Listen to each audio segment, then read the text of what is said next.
Shabbat Shalom, Yasharallah. Giving all praise and glory to the Most High Power, Abraham, Isaac, and Jacob. His words be praised for everything. Say hallelujah to his glorious and holy name. For everything.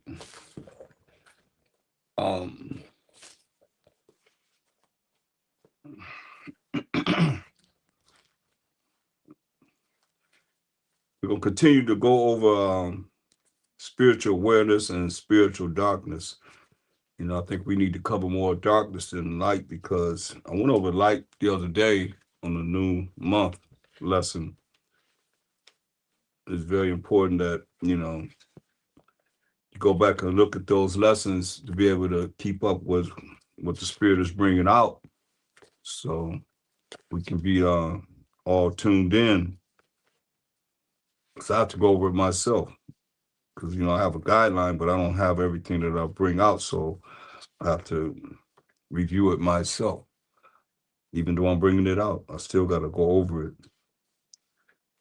And it's always good to, you know, study and look at what it is in the times that we're in right now, because we got to do our best to not sin, not do anything that would offend the Most High. Because, you know, we can't be thinking like Christian insanity. You know, Mashak Abishai, he hates sin, but he loved the sinner. That's not what the Most High is about. He's not about that. It's not about that. I'm telling you, don't believe the hype. Most High hate the sinner. And he be reserving them, whoever they are, for the time of judgment, for his vengeance. Believe this. So don't get twisted thinking that just because you call yourself in the truth that you got some kind of special treatment, because we are.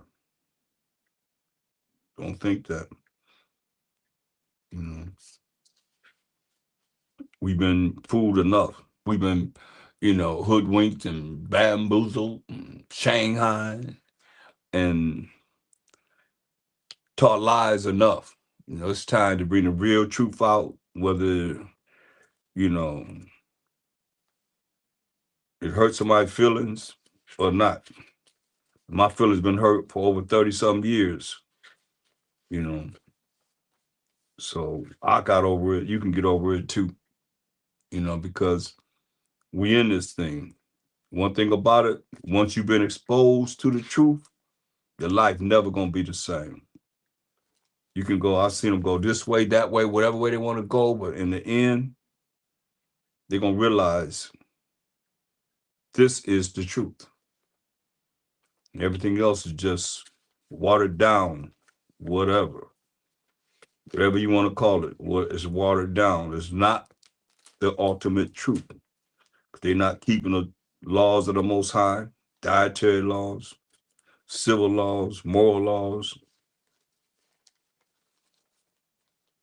sacrificial laws, knowing about them.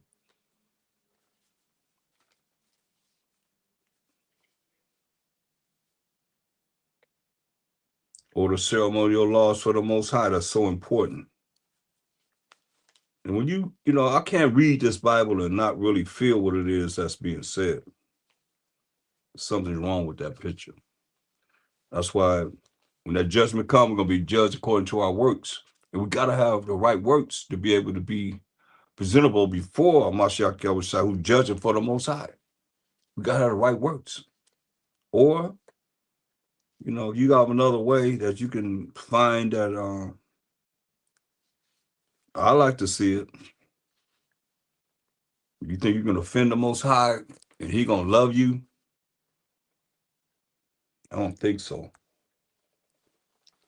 Well, we have to look at our lives as representing him when the book is closed. So how's your representation of him once the book is closed? You can learn all you want to learn. It don't mean nothing. It don't mean nothing. I've seen brothers powerful. Where they at now? They're not in the truth. Sisters, powerful. Where they at now? They're not dealing with the truth. They have to go back to something that they knew before. Or nothing at all. Just lost. Or most I took them out. That's real talk, y'all.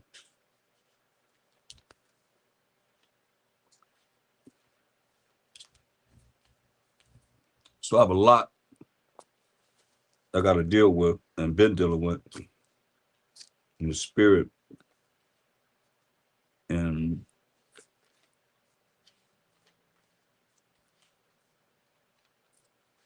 I have to suppress my dealings of what I'm dealing with, to deal with you and anyone that hear this truth that's coming out from the scriptures. Hopefully it'll be edified. As always, I'm going to start with Colossians 3:17. And whatsoever you do in word or deed, do all by Shama Mashiach Yahushua, giving thanks to the Most High and the Father by Shama Mashiach Yahushua. So, it's a lot of things that I look at in the way that our people have been trained to think, and just the reactions of someone that really, really don't know what this Bible is talking about. You have those that are really sincerely trying to come against us in what we're teaching, and really not knowing, that you can understand through the precepts. You can't just go to one scripture and that's it. You got to go to a scripture and then another scripture goes with it. Like we go, well, that's this topic we're dealing with. It's going to cover a lot of things, and you have to be aware of where you're at. You can't be caught off guard and say, oh, I didn't know. When you call yourself in the truth, it's too late. You're going to be beat with many stripes. We're going to be beat with many stripes, knowing what it is that you're supposed to know. And your pride will have you not to know, because I look at the generations now, y'all should know mostly everything, because you have the opportunity to ask. So you should know. There's not going to be no excuse for any of us. When we say break this down, you should already know. If not, then you'll be caught off guard. You don't know when that day gonna come. Shabbat Shalom, drink of water, truth, welcome. Shabbat Shalom. So that's why we have to be encouraged to look at what it is that's coming out, and not to look at trying to go against the grain, but go with it. Whether it's something that's beneficial for you, I like to look at everything for the man, for me. I don't care. That's how I learned. Everything that's talking about a man that was to me is coming to me first, and I've had to deal with it coming to me, coming to the truth to change.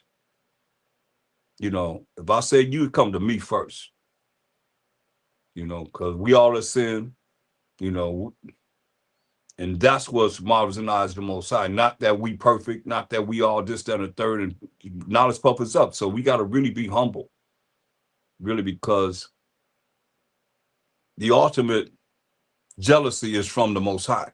The ultimate jealousy is from the Most High. You think you seen nothing. The ultimate jealousy is from the Most High. Understand this. That's why everything we say is and do gonna be in the name of the Lord and Savior. We give thanks to the Most High power, Abraham, Isaac, Jacob. Jacob being the forefather of the 12 tribes of Israel, who the Most High say He is the power of. We thank the Most High for everything, everything. I don't care if it's whatever happened. You thank the Most High because you're able to thank Him.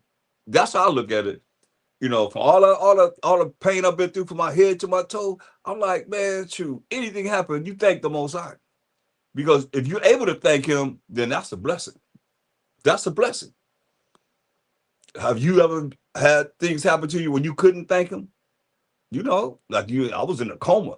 So I couldn't thank Him until I woke up. You know what I mean? Came out of it. So now, think about it. Some people never come out. They never get up. They die. So you got to thank the Most High. Look, Exodus 14. No, hold up. Understand this, man. We got to really get it together because we in this. Regardless of how you look at it, we're in this. Ain't no getting out of it. But I know that the Most High is very merciful. He's very merciful. And it's so beautiful that He allow us to even come together as such in these days and times. And we got to take advantage of it because of the fact of, they hit the grid. What you gonna do then? They come for, we teaching us scriptures and you can't get it no more. It's not available for you. That's what I said. When the book is open, everybody's holding it now. But when the book is closed, now you got to apply this in your life. You got to know enough to know how to survive during the time of Jacob's trouble. Believe this. Exodus 34 and 14. Exodus 34 and 14.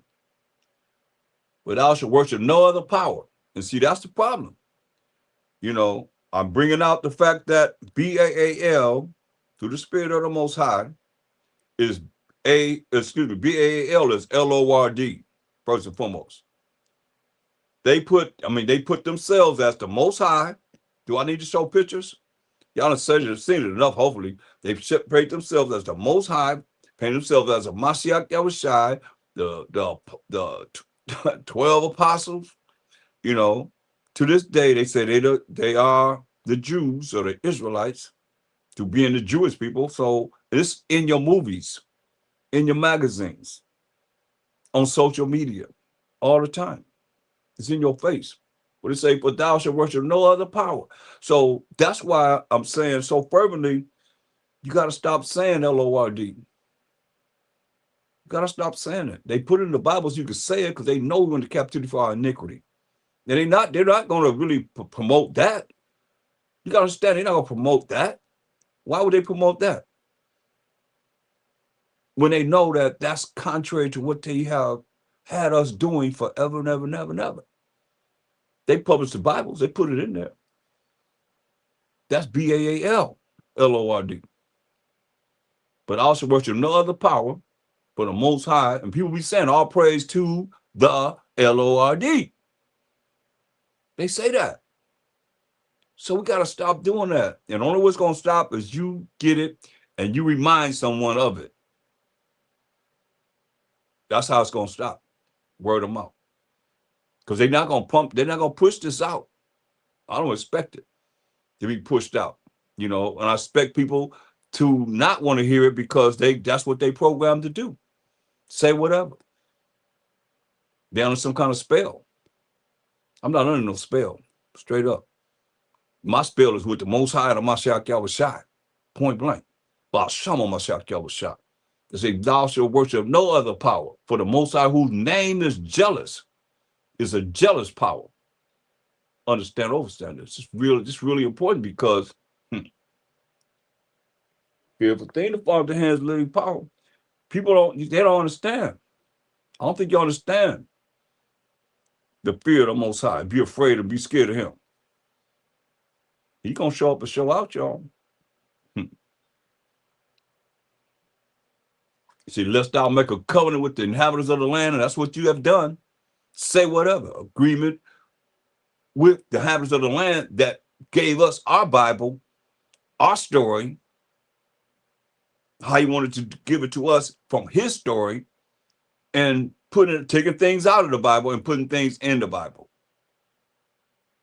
You have made a covenant. You make a covenant with them, a contract agreement with them, even though you ain't signed no paper at all. You just showing them, hey, yeah, we got them. They ain't got me. They ain't got us a shield of wisdom,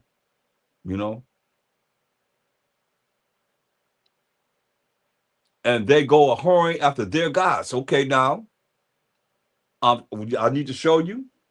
Yeah, I need to show you. Some of you might be brand new, but I know you're going to leave. You're going to run. Tell your leader, whoever it is, look into it. Show me what BAAL don't mean LORD. See it right there? That's another God that you're calling on, and you're saying all praise to BAAL. When you say all praise to the LORD, you say, and you done made a covenant, a contract agreement with these other nations that put it in the Bible so we can say it. So we be calling on them, their God. You go whoring after their gods. That's what you're doing. And do sacrifices to their gods. That's what you're doing. And one call thee, and thou eat of his sacrifice, and you sitting there praying, oh, praise the LORD. See, something wrong with this picture. Remember, the Most High name is jealous. And he's going to burn people up. That's what he's coming to do. He coming to make people crispy, man. Burnt up. Y'all know how burnt food look? I know. Many things I done burnt up. It's black. You talk about a Mashiach with side feet like a defiant brass been burned in the furnace. Man.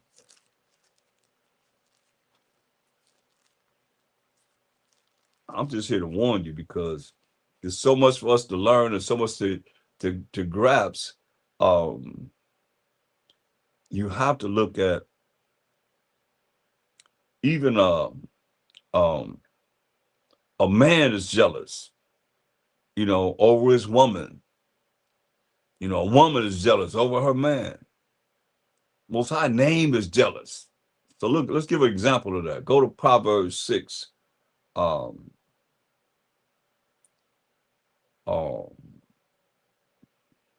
Verse 32. Start there. Proverbs 6:32. But whoso committed adultery with a woman lacketh understanding. Right? He that doeth it destroyeth his own soul. And adultery is when a man goes with another man's woman that's married. They have agreement that they're married, and you lay down with that woman, that's adultery. And a woman that's married go outside her marriage and marry and lay with another man. And it says, you do this, you lack of understanding. What did you lack? Let's see. Job 28:28. Job 28:28. And unto man he said, behold, the fear of the Most High, to be afraid, to be scared of the Most High, that is wisdom. That's proper application of knowledge. He say, and to depart from evil is understanding. So once you have the knowledge that's been gathered to give you wisdom, which is the proper application of how you apply this gathered knowledge, proper knowledge of the truth, right? Then you apply it in your life, you can what? Depart from evil. You don't have to deal with being evil. You see? And evil is what? Not following the Most High's law, statutes, commandments. So here we are. It says, Proverbs 6:32, but whoso committed adultery with a woman lacketh understanding. You don't know how to depart from evil, because that's evil, because the Most High said, and go to the laws, the 10 commandments. That's one of the 10 commandments. Well, somebody say that, and that's one that you can always use on a man that's married to a woman. They say we ain't under the law. Oh, you should see their reaction whenever you say, okay, that means that I can lay with your woman, or your man can lay with your woman. Oh, they get really hot. You just talking. Exodus 20:14. This is the law. One of the 10 commandments. Thou shalt not commit adultery, right? So now, here we are, we're in Proverbs, the 6th chapter, 32nd verse. It says, but whoso committed adultery with a woman that's married, a man lay with a married woman that belonged to another man, lack of understanding. He don't know how to depart from evil. Because that's evil. You see that? It says, he that doeth it destroyeth his own soul. You destroy your own soul. Because Most High said you're supposed to be put to death. We got grace now, but he said the judgment was to put them to death. Initially, he said, a wound and dishonor shall he get. Hear that? A wound and dishonor shall he get. And his reproach, his disgrace shall not be wiped away. It shall not be wiped away, y'all. It said, for jealousy is the rage of a man. Remember, the Most High name is jealous. Say, but jealousy is the rage of a man. Therefore, he will not spare in the day of vengeance. So he ain't gonna spare in the day of vengeance when he come after your butt. He will not regard any ransom. You can't pay him no money. Neither will he rest content. He ain't gonna rest content. Though thou givest many gifts. Give him many gifts. It don't matter. That jealousy, when men are like that, you know, you got some men, that woman is the only woman he ever had. That's the only woman, the best woman he ever had. And it's like, you done took it from him. Oh, you definitely gonna have a problem with you. You're gonna have serious problem if he's like that. Ecclesiasticus 26:5. Ecclesiasticus 26:5. It says, there be 3 things that mine heart feareth, and for the 4th I was so afraid. The slander of a city, the gathering together of an unruly multitude, rioting and so forth, of false accusations. All these are worse than death. Hear that? See, all these things are worse than death. This is what it said. So these things are worse than death, it said. So, we got to look at death in another way, because this is what it said. The slander of a city, the gathering together of an unruly multitude, and a false accusation, somebody lying on somebody, all these are worse than death. It say, but a grief of heart and sorrow is a woman that is jealous over another woman. Wow. And a scourge of the tongue which communicateth with all. Talking too much. Busybody. Talebearer. But you see what it says? But a grief of heart, grief of the mind, and sorrow, sadness is a woman that is jealous over another woman. That could be real serious right there. Real serious.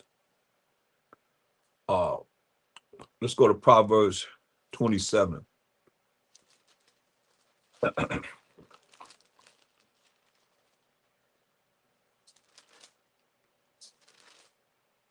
And Shalom, everyone coming in. Proverbs 27 and verse 4. It says, wrath is cruel and anger is outrageous, but who is able to stand before envy? Who's able to stand before envy? When somebody really envy you. I don't understand when nobody can be envy and jealous of someone. That's one thing that I can say that never hit my spirit. because whatever it was that came at me was always something like an antidote, you might say, that always was there to be able to deal with. Okay, well, don't be concerned about that because you got this to deal with. It's always been something there, you know, that I really didn't have to go into really being jealous of it. I mean, I was like, especially, I look at it, if you see our brother or sister come up, how you gonna be jealous of that? You know, you should be happy for someone. You don't see them struggling. You see them working hard, hard, hard. And a lot of people work hard. They work a lot of jobs to do what they get. Then people be jealous of them, and they sit on their butt doing nothing but just complaining. Think about it. They ain't doing nothing, depending on the system, whatever they're doing. And they sit around jealous of somebody, hating on somebody, and you working hard to get whatever you get. You ain't even think about them. But you got people that's jealous of you, don't even know you. Don't even know you. But they jealous of you for what? That's just taking away their time and being in the truth. Like, boop. Most I say, hey, one day say, hey, it's over. You're not here no more. You're not dealing no more. What happened to them? Oh, they not in the truth no more. They ain't dealing with this Bible. Believe this. They ain't dealing with this Bible is talking about.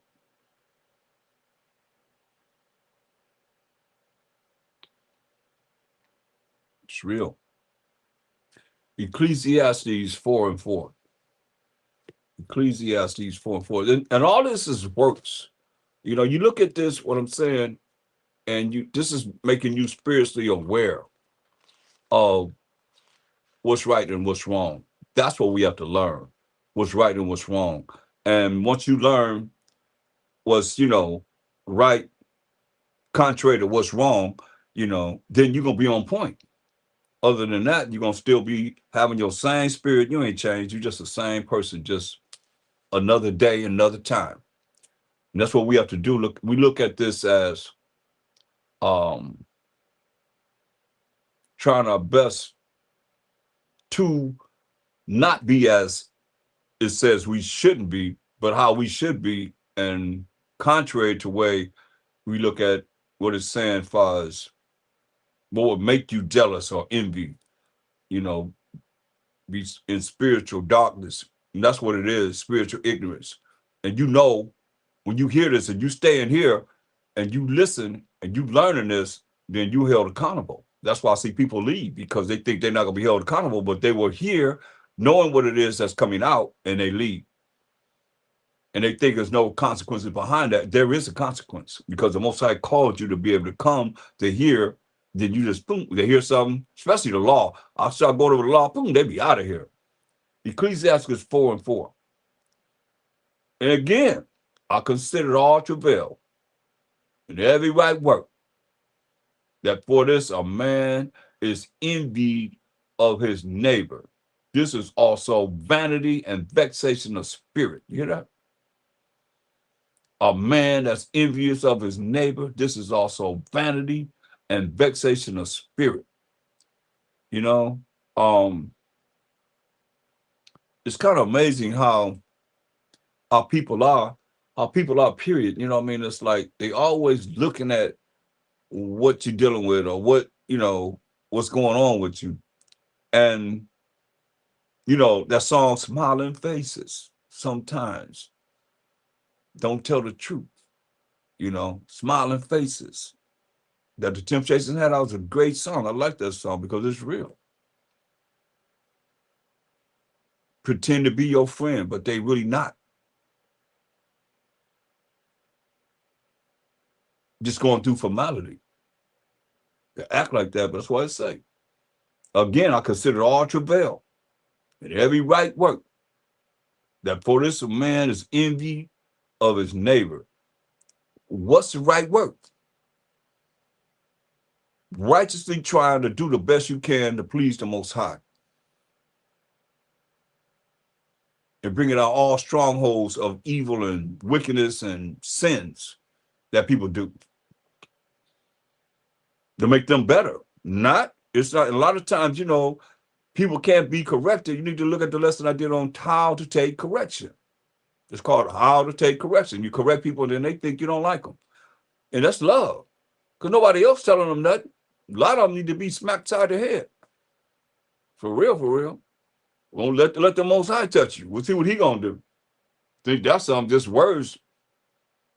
How a neighbor gonna envy someone that you done seen them struggling, and I've been through that where I looked at it like, wow, they're not even happy for me for coming up a little bit, you know, and it's supposed to be in the truth. I tell it like it is. I ain't got to hold no punches back for nobody. It's like, man, and you see it, it's like what you thought one thing, but then you find out something else. Then you say, oh, what it wasn't what you thought, because you looking at putting me down when I wasn't down. I was dealing with what I was dealing with. I'm here still. All praise to the Most High. But I shot myself outside, but just the fact that they're thinking that, oh, I'm gonna be so down and out of it. When I got the Most High, I got him myself outside. But I shot myself outside. My faith in him, nobody take that away. Period. I don't care. I ain't moving on that. Straight up. But I have many, people throughout my life, dealing with this type of spirit, and it's not good. So that's why I'm telling you, and anyone that can hear my voice, you ain't supposed to be doing this. How are you gonna envy someone? What kind of spirit is that? That's like, that takes a lot of energy of negative of the devil. That's like rolling in. Like we say again, I consider all travail. That's vexation. That's like, a woman that, if y'all had children, you know what he's talking about. That travail that you have and the contractions that you have, that's what he's comparing it to that. Think about it. He compared it to that. You women that had children, you know what he's saying. Travail, them contractions when y'all having that baby, they fall apart and they get closer and closer and closer together, and then it's like just constant pain. Again, I consider all travail and every right work. Every right work. What's every right work? Doing the things that will please the Most High, to be righteous, keeping his laws, statutes, commandments. That for this, that doing what you're supposed to do in the eyes of the Most High, for this, doing this, a man is envied of his neighbor. This is also vanity and vexation of spirit, It could be that way for those that are, receiving this envy and jealousy and so forth. It could be that way. When you're not even thinking about them, you don't even think about nothing but trying to make it. I mean, you working 2 jobs, you working, or you working, you got children to take care of, and somebody envying you. They ain't helping you no way, shape, or form, but they around, envying you, talking about you, and you ain't doing about what you got to do to make it. Period. You ain't came up to be no kind of ways rich, any kind of way, shape, or form. And people envy you. That's why it's vanity and vexation of spirit, Joe. For real, for real. That's why you have to change. You got to change. You can't be walking around, allowing the devil to control your mind. That's what he's doing. That's what he's doing. If you think about it, you got to be warned on this. Psalms 34 and 16. You got to be warned, y'all. It says, face of the Most High, the face of the Most High is against them that do evil. You hear that? The face of the Most High is against them that do evil, to cut off the remembrance of them from the earth. That ain't a warning. I don't know what to tell you. That's a strong warning. A very strong warning. You hear what he said? The face of the Most High is against them that do evil. You want to be envious and jealous of someone? That's evil. And what are you going to do? To cut off the remembrance of them from the earth. You hear that? I mean, he's gonna kill you. He's gonna kill you. He don't want to kill. He don't want to make alive. He don't want to do it. Nobody else but him. That's right. Um, Shalom. Y'all like to give me a like if you can. I appreciate it. Share the video with someone. But you hear what the Most High said? Psalm 34:15. The eyes of the Most High are upon the righteous, and his ears are open unto their cry. Hear that? The eyes of the Most High are upon the righteous. And the way you can be righteous is do the commandments of the Most High. Deuteronomy 6:25. And his ears are open unto their cry. And they cry to the Most High. And you're doing what you're supposed to do. And you got people envying you, got vanity and vexation, vexing your spirit. You cry to the Most High. And you doing what's right. Oh, there's a result. Believe this. There's a result. It said, the face of the Most High is against them that do evil, to cut off the remembrance of them from the earth. That's what he's telling you. When the righteous cry to the Most High, his face gonna be against those that do evil, to cut off the remembrance of them from the earth. The righteous cry. Those that doing the commandments of the Most High, those that's pushing the Most High, they're gonna cry. And the Most High heareth and delivereth them out of all their troubles. That's why it said, verse 7, Psalm 34:7, what it say? The angel of the Most High encampeth round about them that fear him, that's afraid of him, that's scared of him, to respect and give him all the glory, and delivereth them. You see? Verse 18, the Most High is nigh, near unto them that are of a broken heart, and saveth such as be of a contrite spirit. That's why he wants you to have a broken mind, man, and a contrite spirit. Many are the afflictions of the righteous. We go through something. That's why I tell you in Ecclesiastes 2:1, in the Apocrypha, it's a great chapter to read for spiritual awareness and spiritual fortification to help build up your spirit. Very powerful. Many are the afflictions of the righteous. First verse says, when you come to serve the Most High, it say, prepare your soul, your spirit for temptation. Prepare your spirit for who? The devil. Straight up. That's what it's saying. Who the tempter? The devil. That's why you can't, people come in and, your worlds, and it's like, expect what it is that I'm dealing with, they're going to deal with the same thing. No, you're going to be dipped in the fiery furnace of affliction. Believe this. This ain't no easy walk. Well, you're gonna be proven. We always been proven. Are you gonna continue? You're gonna go through this lick. I'm gonna hit you with this, I'm gonna hit you with that. That's why I say when you come to serve the Most High, prepare your spirit for temptation, for the devil. Then you come out of Mashiach Yahushua when he fasted for 40 days and 40 nights. Yeah. And rebuked him with what? The law every single time, y'all. But see, if you ain't teaching the law, you don't know the law, then how you rebuke the devil? You rolling with him and don't even realize you rolling with him. That's why you just going on precept, this precept, that precept, but you never go over the law. You don't know how to rebuke the devil.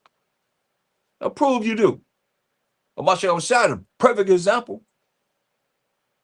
That's what he did every single time. He went to the law, then he had to leave him alone. So how he leaving you alone? Think about it. Many are the afflictions of the righteous, verse 19. But the Most High delivered him out of them all. He keepeth all his bones. Not one of them is broken.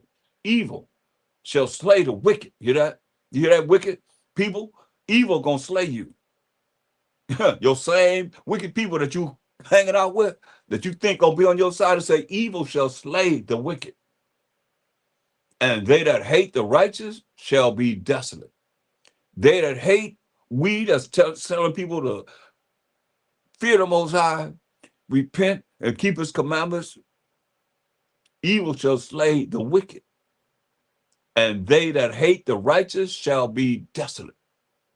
The Most High redeemeth the soul of his servants, and none of them that trust in him shall be desolate. You hear that? But verse 21 says, evil shall slay the wicked, and they that hate the righteous, they that hate us, Israelites, that's trying to our best to do what the Most High want us to do, his rules and regulations, laws, statutes, commandments, shall be desolate. They're going to be desolate. But the Most High redeemeth the soul of his servants, and none of them that trust in him shall be desolate. That's what he's saying. Even though, you know, they plan to do this, plan to do this, plan to do that, what the Most High say? That's who you got to believe in. And if you learn to believe in him wholeheartedly, then you ain't got to deal with all the things that this world going to offer. You know, there's scriptures that tell you that you're going to be all right.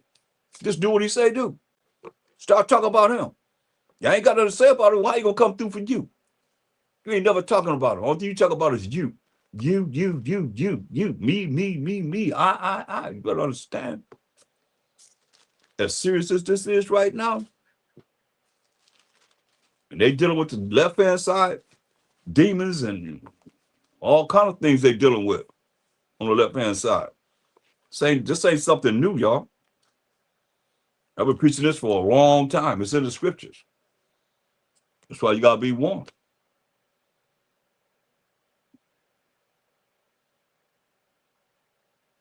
Psalm 37 and 9. Psalm 37 and 9. For evildoers shall be cut off.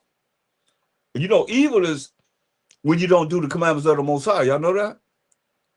You know the commandments of the Most High, the moral laws, civil laws, dietary laws, ceremonial laws? Because he said, evildoers shall be cut off. But those that wait upon the Most High, they shall inherit the earth. You see? But who you waiting on? You waiting on Israel to rise? Kwam Yasharala? You waiting on Israel to rise? We ain't rising. Can't nobody tell me that we're going to rise before the Most High rise. Hamashah Shai rise. Then we going to rise. It's that order, y'all. You can't forget the order. We know the order, but then it's like the order don't apply when it comes down to us rising. No. The Most High going to rise. He's sitting on his throne. Hamashah Shai, doing what? Sitting on the right hand side of the Most High. Most High going to rise. Hamashah was going to tell Hamashah Shai, rise and go and judge and make war. Then we going to rise. You have those that's going to be ready. They're going to have to deal with what's going to go down in this earth. They're going to be all right. If you talk about the Most High, believe in him, who you think going to help you? I'm just trying to understand, because it say no man shall save thee.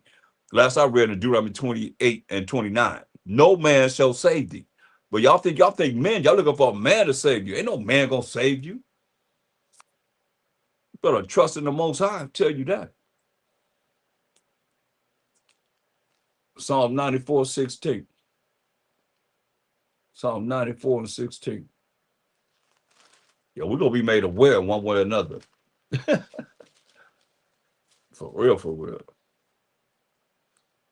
Psalm 94 and 16. He said, who will rise up for me? That me is the Most High, Yahweh. It says, against the evildoers, right? He said, who going to rise up for him against the evildoers? Or who will stand up for me against the workers of iniquity? Who? Let's find out. You want to know who going to stand up for him against the evildoers? These evildoers we're talking about. Who will stand up for the Most High against the workers of iniquity? Here it is in Wisdom of Solomon 5 and 1.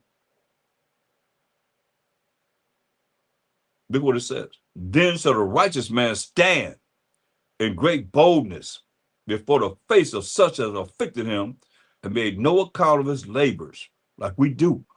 You know, mostly brothers do it mostly every Sabbath. You know, across the country, across the world, wherever we are, we stand in great boldness in the face of such as afflicted us and made no account of our labors. So like I'm gonna plug in my power source. Just a moment.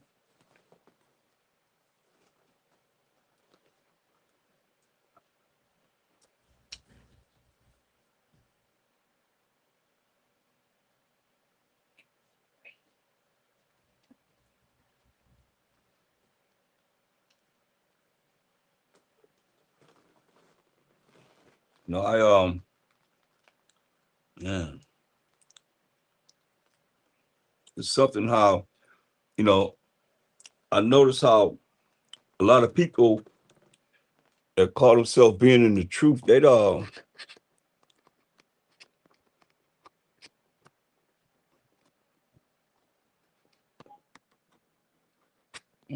is it at?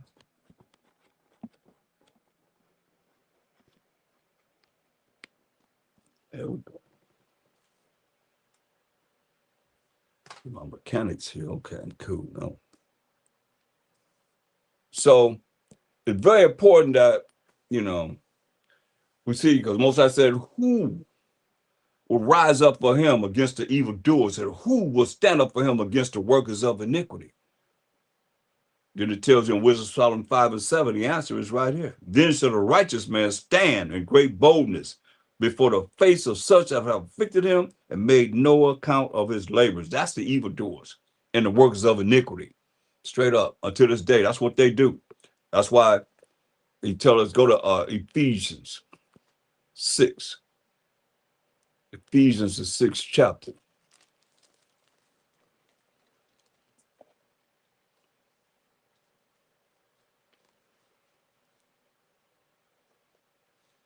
And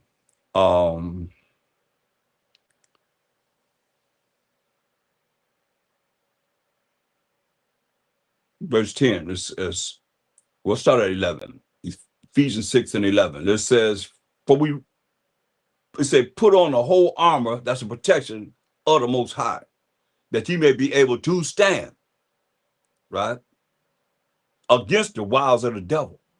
See, that's the devil is deceitful, evil person. Don't matter who they are, you know.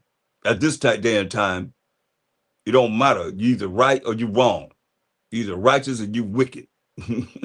See, it says the wiles of the devil, right?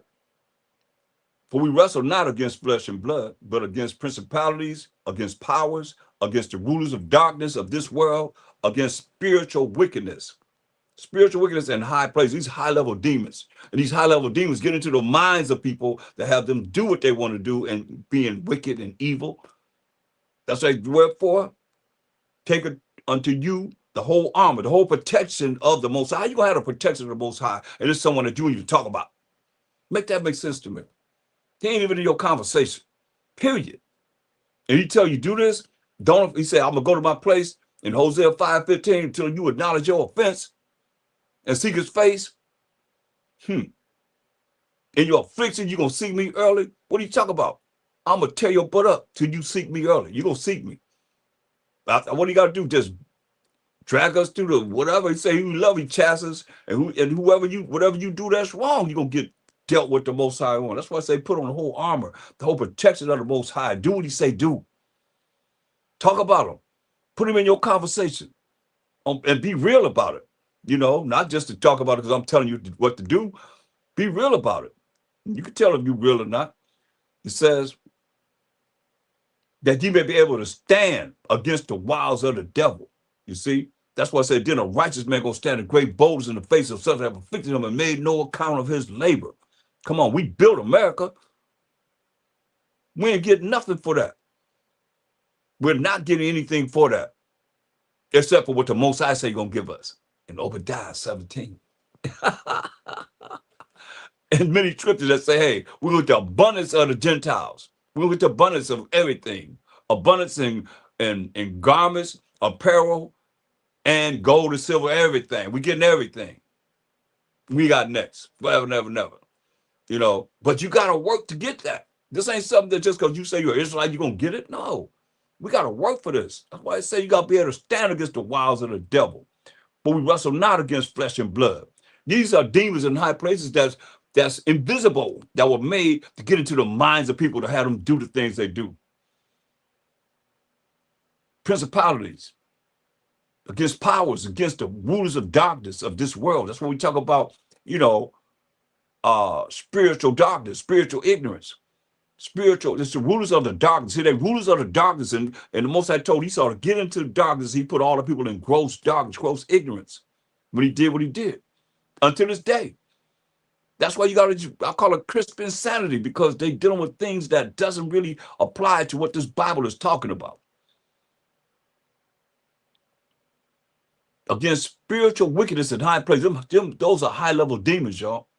Wherefore take unto you the whole armor, the whole protection of the Most High, that you may be able to withstand in the evil day. Don't y'all realize we're in the evil day? They taking people's food from them that really need it.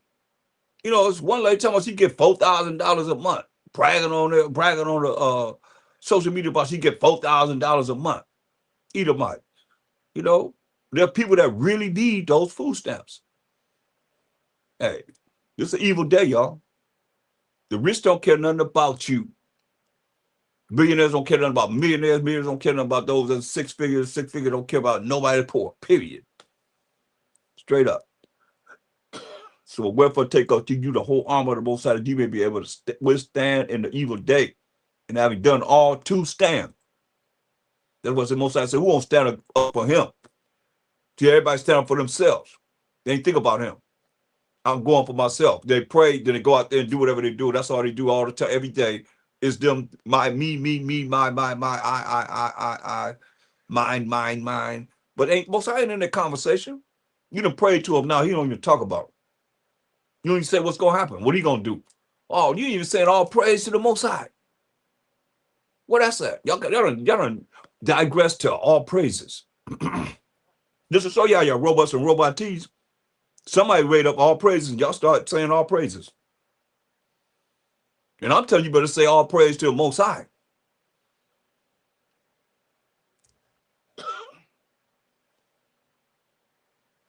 Say, stand therefore, having your loins girt about with truth, with the laws of the Most High. And he told us, don't call on these other names of these other gods, like LORD and AMEN. Do y'all realize that's ZUS last name? Alexander the Greek, when he came into power, went into the Egyptian and the Persians and their gods, and he came up with ZUS. Salaki Musa about so much I was saying. You're supposed to be calling them names. ZUS AMEN. Come on. And that's who you're calling on. And you said all that to the Most High. And at the end of your prayer, you're going to say, all praise to the Egyptian God.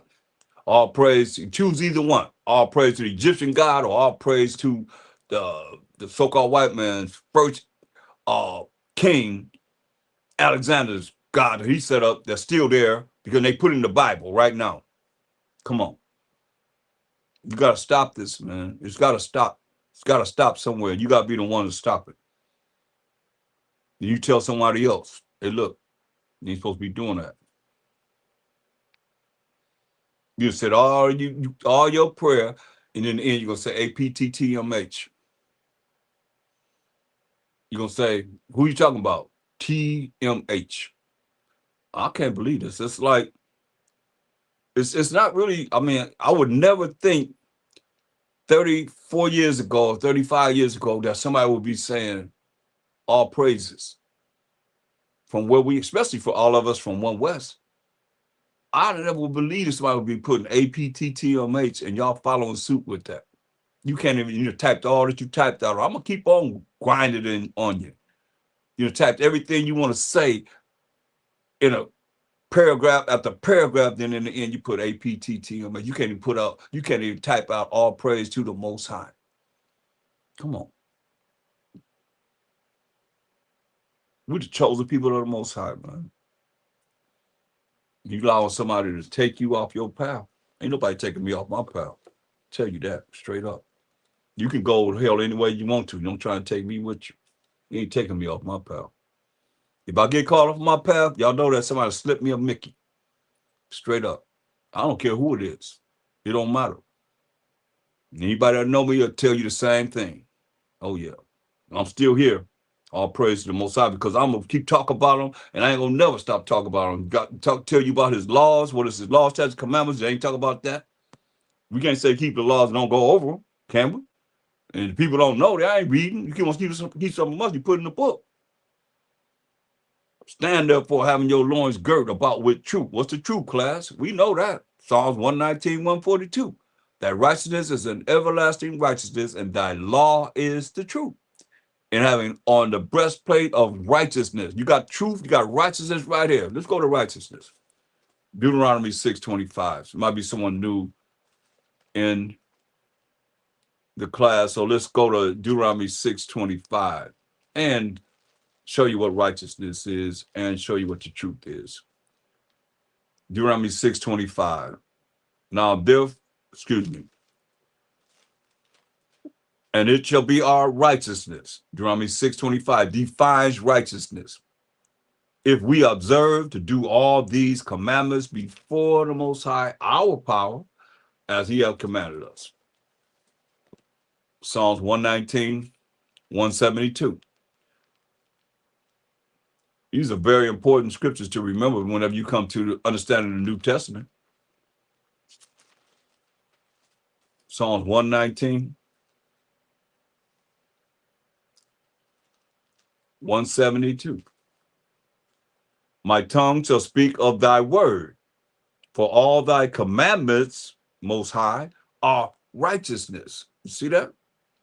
Now, you turn back to Psalms 119, 142. Defines the truth. You see it in the New Testament? Here go the definition of it right here. And any word that you can receive the definition of, you should go to this word, the Bible, to define words, rather than going to the Strong's Concordance or Bible dictionaries, whoever. It got to coincide with this. Look what it says.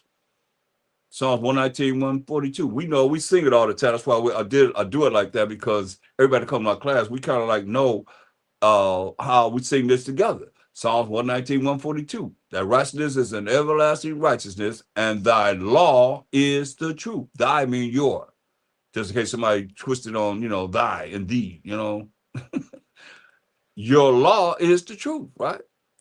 Look at verse 141. I am small and despised, yet do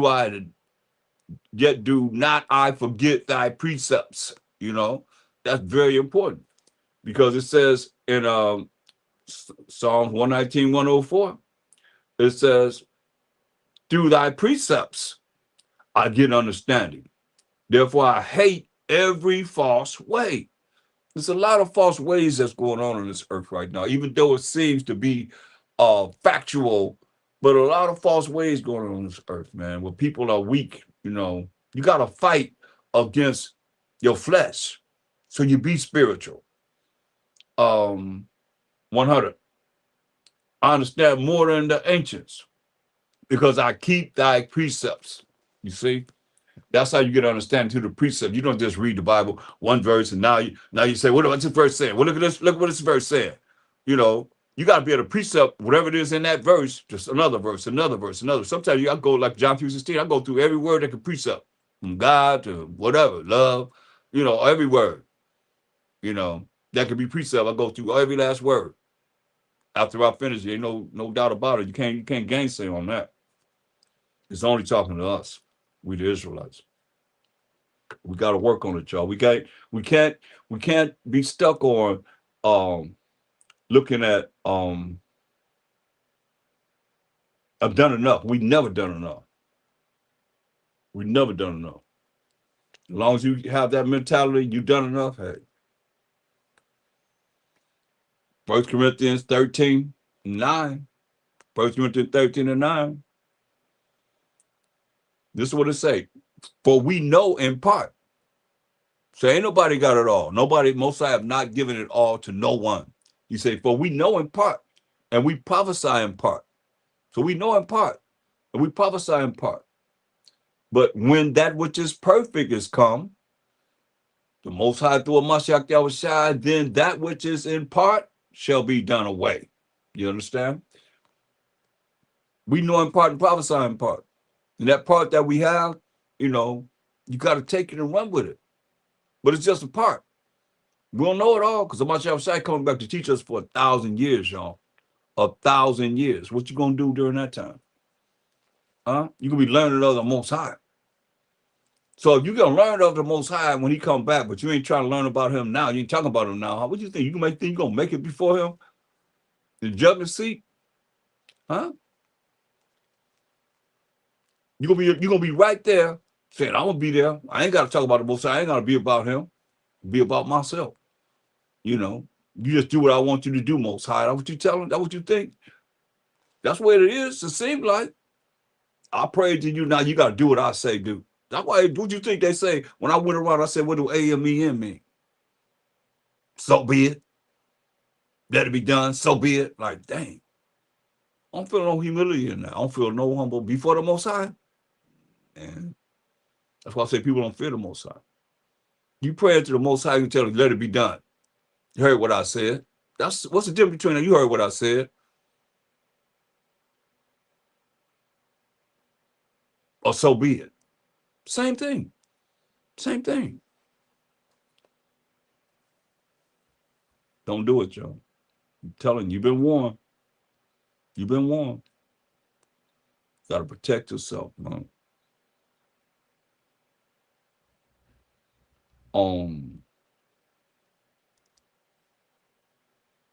So we know in part, the prophesy in part. The part that we have, we got to roll with it. This part that I have, I'm giving it to you. Look, go to Daniel 7 and 9. I beheld till the thrones were cast down, to powers from the authority on this earth is cast down, out of power.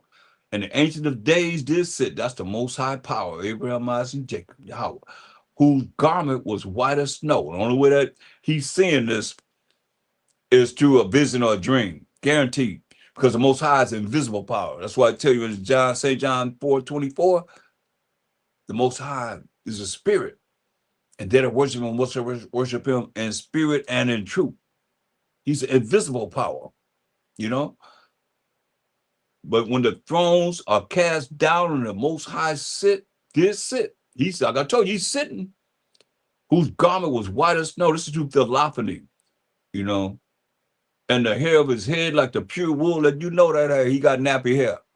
If he was to be a present himself on this earth as a man, he would have nappy hair. And that's what he's seeing right here in this vision. Let's see if it's a vision or not. Let's go to verse 1. In the first year of Belshazzar, that's Nebuchadnezzar's son, king of Babylon, Daniel's in captivity in Babylon. Daniel had a dream and visions on his head upon his bed, see? And he wrote the dream and told the sum of the matter. So, and this is how the Most High operate, because when you look at Job 33 and 14, I think that's what.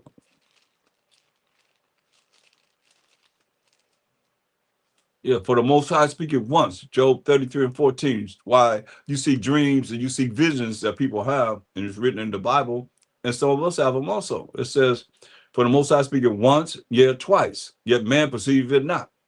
In a dream, it's like Daniel said, you know, he had a dream. In a vision, Daniel said he had a vision upon his bed of the night, in a dream, in a vision of the night, when deep sleep falleth upon man or men, and slumberings upon the bed. Then he opened up the ears of men and sealeth their instruction, that he may withdraw man from his purpose, what you want to do, what we want to do, and hide pride from man, you know, thinking you did something, Most High doing this. So you see, Daniel had a dream, and he had visions during the time he went to sleep. So now this is what he's seeing in his vision. Daniel 7 and 9. He said, I beheld till the thrones were cast down, and the Ancient of Days, that's the Most High, did sit, whose garment was white as snow, and the hair of his head like the pure wool, pure nappy hair.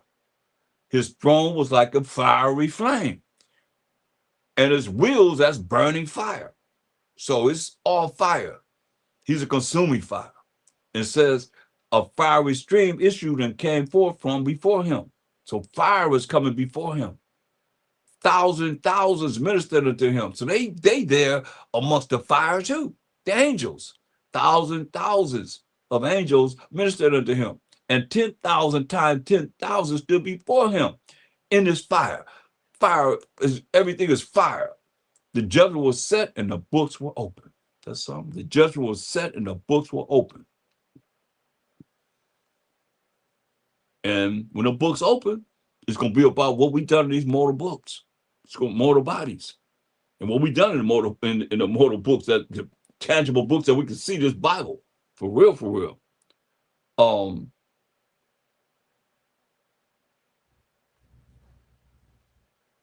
Psalm 69 and 28. Psalm 69 and 28. That's why it's so important. It's look, he gave you the method right there. You just gotta learn it, live it, and apply it in your life. Psalm 69 and 28.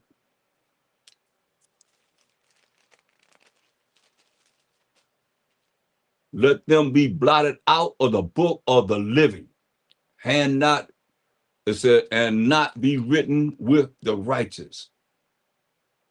Look, let me go back to something.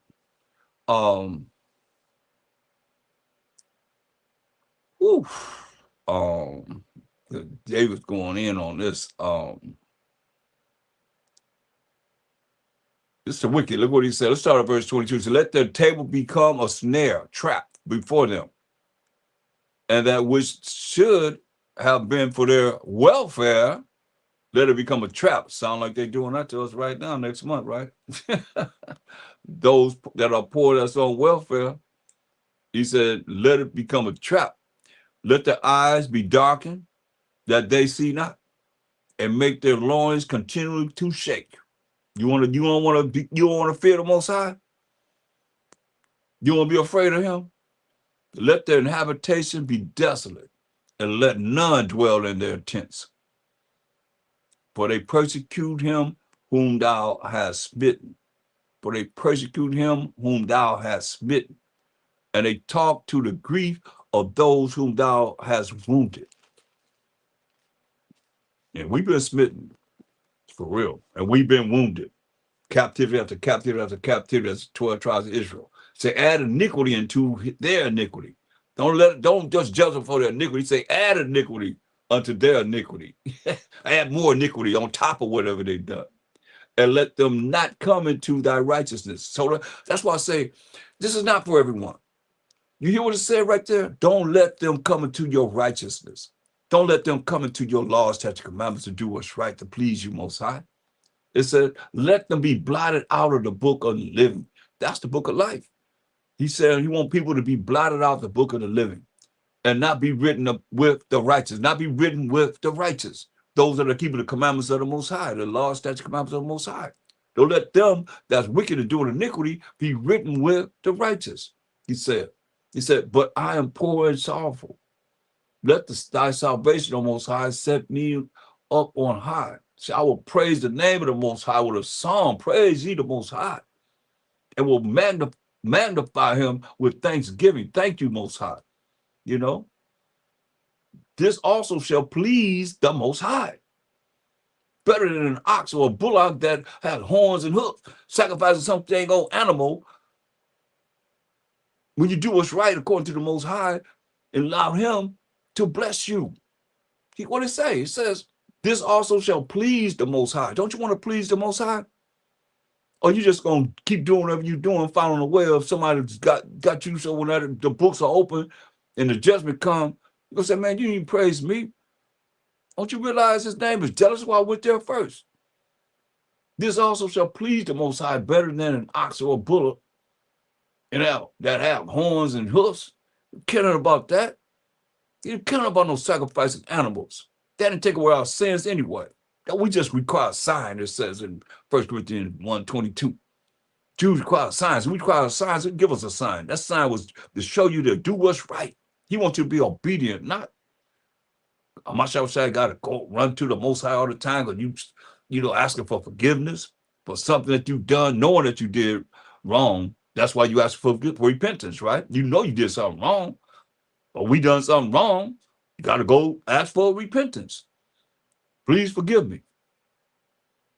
This also shall please the Most High better than an ox or bullock that have horns and hoofs. The humble shall see this and be glad, and your heart shall live that seek the Most High. For the Most High heareth the poor and despises not his prisoners. So we prisoners, y'all. We prisoners of war. Overstand this. But we got to really look at pleasing the Most High. Read this Bible, find out what's in it for him. Not just for yourself, especially you that's not talking about him. You better really look at what you're doing. It's serious. Serious as can be. Can't be no serious than this. Daniel's 12:1. Daniel 12:1. It's amazing how Christian insanity people say that we ain't gonna be judged by our works, but by our faith. They cancel out the works. The works is keeping us doing what the Most High say do, his laws, statutes, commandments, y'all. Don't let anybody fool you. Don't fall for that trap. Look, Daniel's 12:1. At that time shall Michael stand up, the great prince, who standeth for the children of thy people. Hear that? And there shall be a time of trouble. Hear that? Michael, the archangel of war, go stand up for we, the children of Israel, the 12 tribes of Israel. And there shall be a time of trouble, such as never was since there was a nation, even to that time, that same time. And at that time, thy people shall be delivered.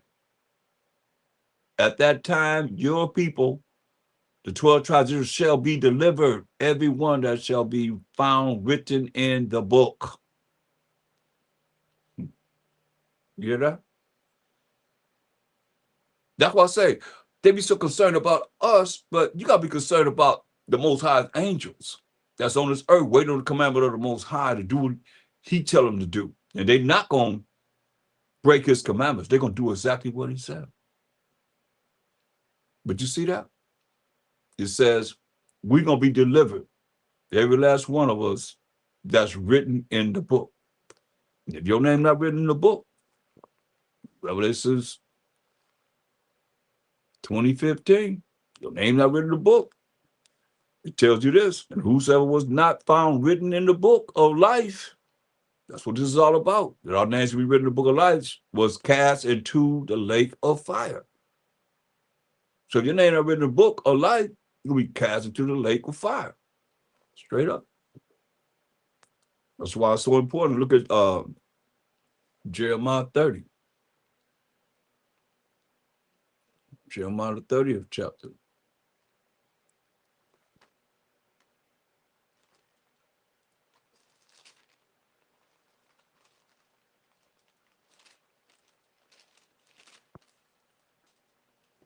And start at verse 4.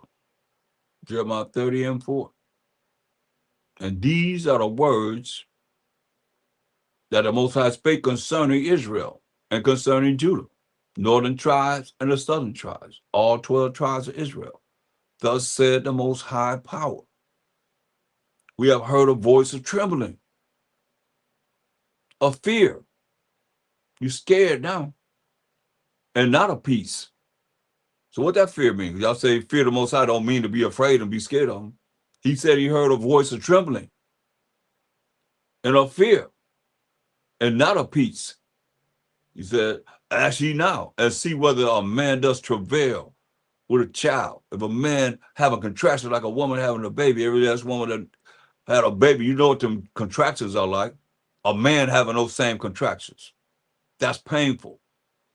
Wherefore do I see every man with his hands on his loins, as a woman in travail, as a woman having those contractions, having a baby. That pain that comes. And all faces are turned into paleness. He said, alas. He said, for that day is great, so that none is like it. It is even the time of Jacob's trouble. It is even the time of our trouble as the Israelites. But he shall be saved out of it. Not everybody. Listen. Matthew 24.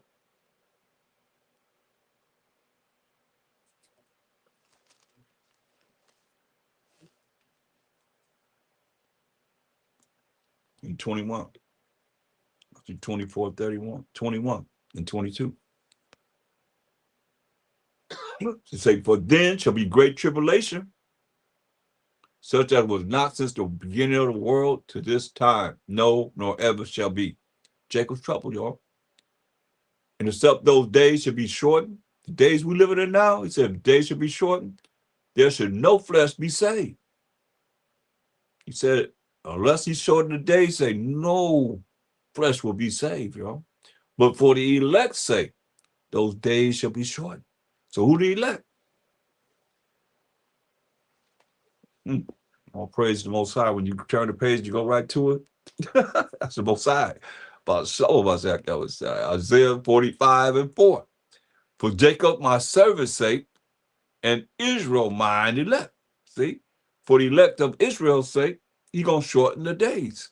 There would be no flesh saved. He's telling you that's how bad this is gonna be. But y'all can play around if you want to. You see, they already started. They already started. And some of you are going to be like, oh, it don't bother me. Yeah, okay, we'll see that it bother me if it bother my people. I'll tell you that. It bothered me if it bother any of my people. Straight up, we as the Israelites. Go to Second Ezra, first chapter.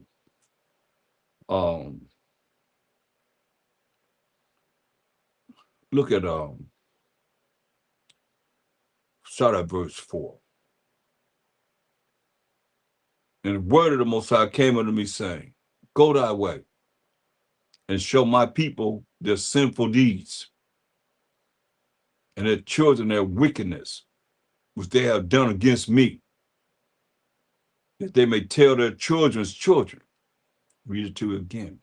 And the word of the Most High came unto me, saying, go thy way, and show my people their sinful deeds, and their children their wickedness, which they have done against me. You hear that? That me is the Most High. Done against the Most High. That they may tell their children's children. They can tell their children's children. Because the sins of their fathers are increased in them. For they have forgotten me. And have offered unto strange gods, like Lord, which is Baal. Strange gods. Amen, which is Zeus last name. Going all the way back to Amenra. And you saying at the end of your prayer and prayed all this beautiful prayer to the Most High in the end, like it's a song that they sung on George Floyd funeral, I remember. I love that song. It was a beautiful song. And at the end, they just said, Amen. They kept saying, they singing Amen, Amen. Just blow the whole thing. Not knowing. That's why I say they sing a song, they don't know what they're singing. Most people don't know what they're singing, especially in crisp insanity. They don't know what they're singing. You know, think about the song, swing low, sweet chariot, coming for to carry me home. I looked over Jordan, what did I see? A band of angels coming for me. What they know about that? What that means to them?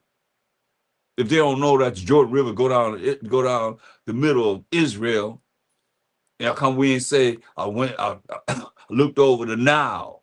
No, we ain't say that. We said I looked over the Jordan because we come from Israel. We wrote those songs, you know. We don't think, man. We're not analytical thinkers. We're just a bunch of robots and robotees, man. Y'all better start thinking, man.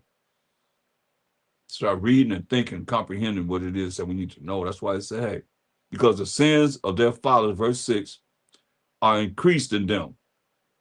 For they have forgotten me. Hear that? All praises. They have forgotten me. APTTMH. And have offered unto strange gods. But they'll say, talk about everything else under the sun. And when it comes to the Most High, all praises. And y'all follow suit with that. Make that make sense. Don't make no sense, man. Am not I even he? It's the Most High that brought them out of the land of Egypt, from the house of bondage, from the slavery on the Egyptians. But they have provoked me unto wrath and despised my counsels. This is counsel that you're getting right now in this word. Sent the prophets to him. I'll tell you what they did to him, man. Say, look what we told you, as you pull thou off then the hair of thy head.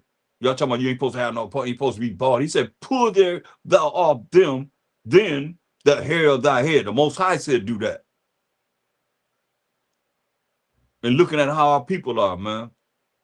Say, pull thou off then the hair of thy head, and cast all evil upon them. But they have not been obedient unto my law. You hear that, preachers? He told Ezra, pull your hair off, cut your hair off, man, and cast all evil upon them. But they have not been obedient unto my law. You hear that? That's the Most High. That my is the Most High. My law.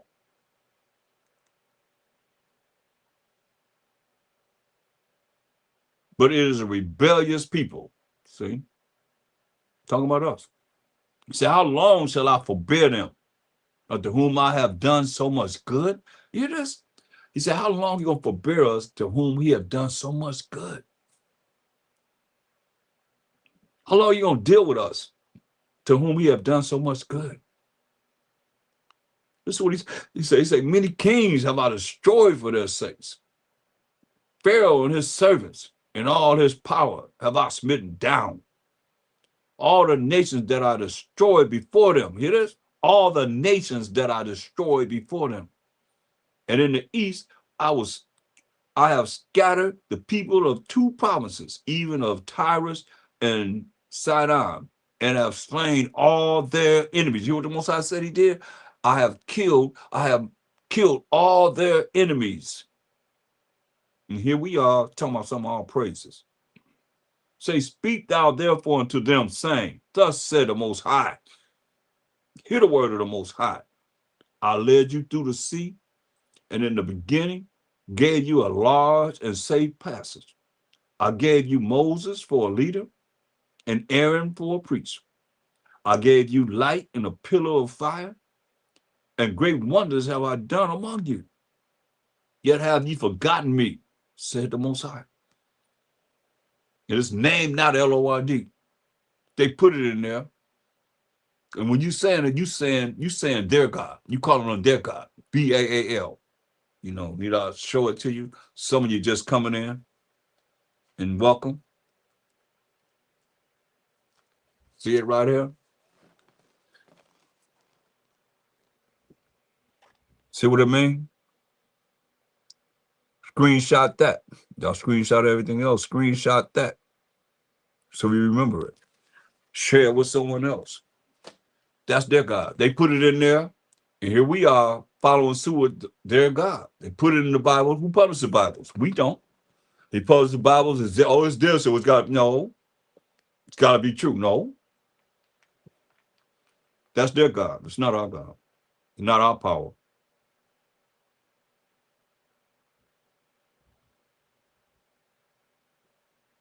Hear what it said, verse 14.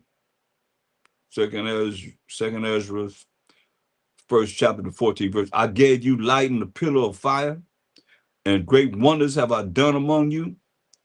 Yet have ye, we the Israelites,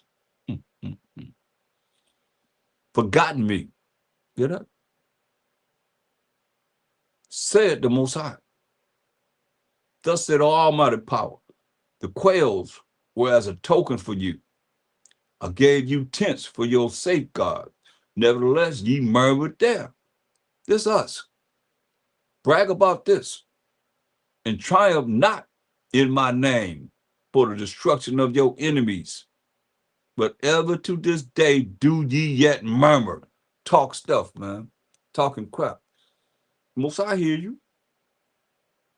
Think about it, man. He say we want some meat. So Most High said quails enough to just fill you up. Like nobody could even see the ground. He said so many quails. And you know what he did? He killed all the ones that was fat. That ate, because they probably ate the most. They probably was complaining the most, murmuring, me complaining, you know. And he killed the ones that was fat. Straight up.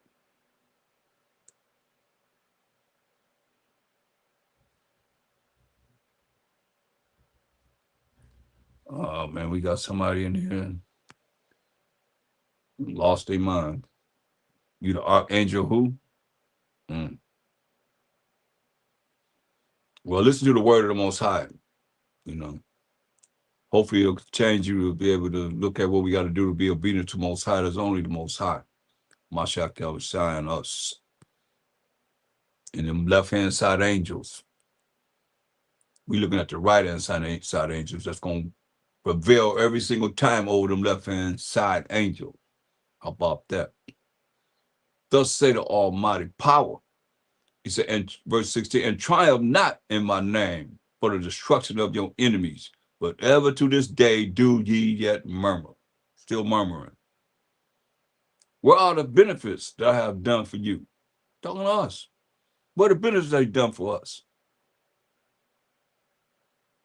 When you were hungry and thirsty in the wilderness, did you not cry unto me?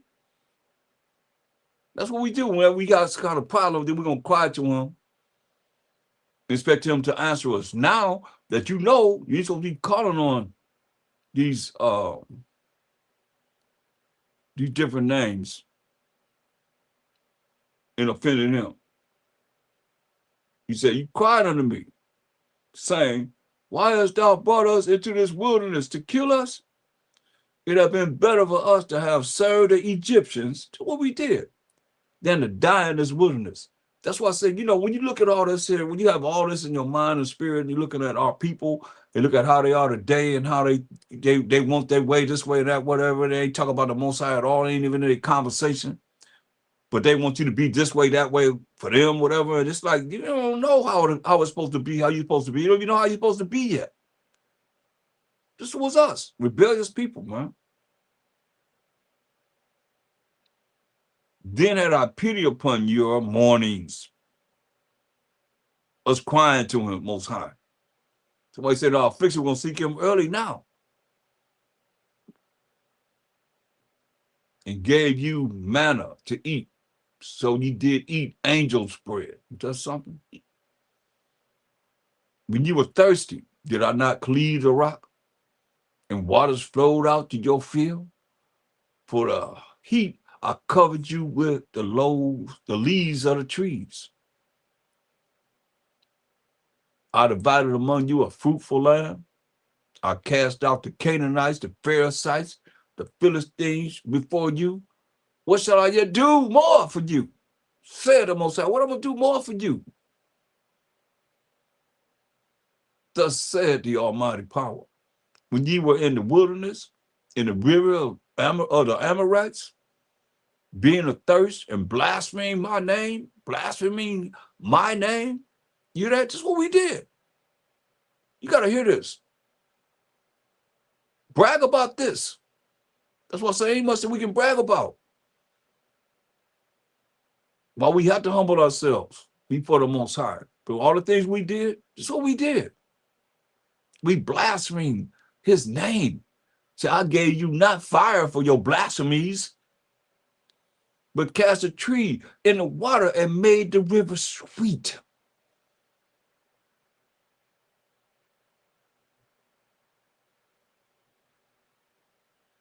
But we blasphemed His name. And He cast a tree into the water and made the river sweet, that we can drink it. He said, what shall I do unto thee, O Jacob, thou Judah? Would it not obey me?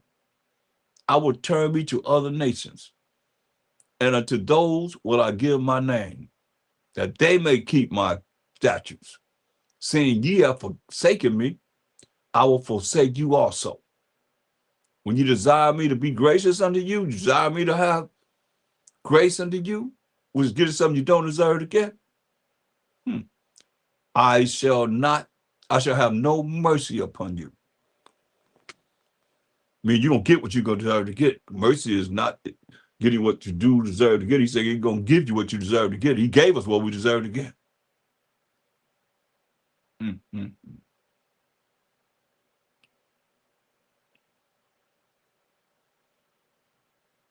He said, saying, ye have forsaken me, I will forsake you also.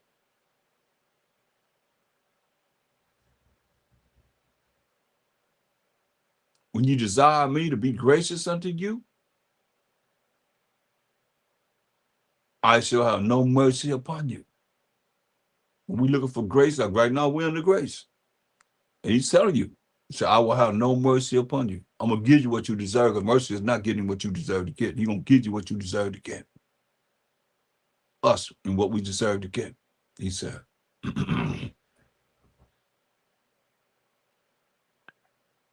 Whatsoever ye shall call upon me, I will not hear you. For ye have defiled your hands with blood, and your feet are swift to commit manslaughter. Wow. We defile our hands with blood. It was the blood of our sons and daughters that we sacrificed to these other gods. He's talking about us. And your feet are swift to commit manslaughter. You have not, as it were, forsaken me. That's what he said. You have not, as it were, forsaken me, but your own selves, said the Most High. See, he didn't say, you ain't forsake me, but your own self. Thus said the Almighty Power, have I not prayed you as a father his sons, as a mother her daughters, and a nurse her young babes? Look what you're comparing us to. That ye would be my people, and I should be your power. That ye would be my children, and I should be your father. I gathered you together as a hen gathered her chickens under her wings. But now, what shall I do unto you? I will cast you out from my face. That's why when I went into the breakdown of Hosea 5:15, man, it touched me hard. See, I'm going to go to my place until we as the Israelites acknowledge our offense against him and seek his face. Why he said, hey, I will cast you out from my face. Why he said we got to seek his face. In our affliction, we're going to seek him early, he said. When ye offer unto me, you pray to the Most High. All you holy rollers and think that he going to do whatever he going to do for you, just praying and don't never have nothing to talk about him at all. When you offer unto me, I will turn my face from you. When you pray to me, say, I'm going to turn my face from hearing your prayer. Whatever it is you offering to me, your sacrifices for the atonement of your sins that didn't take away sins, say, I'm going to turn my face away from you.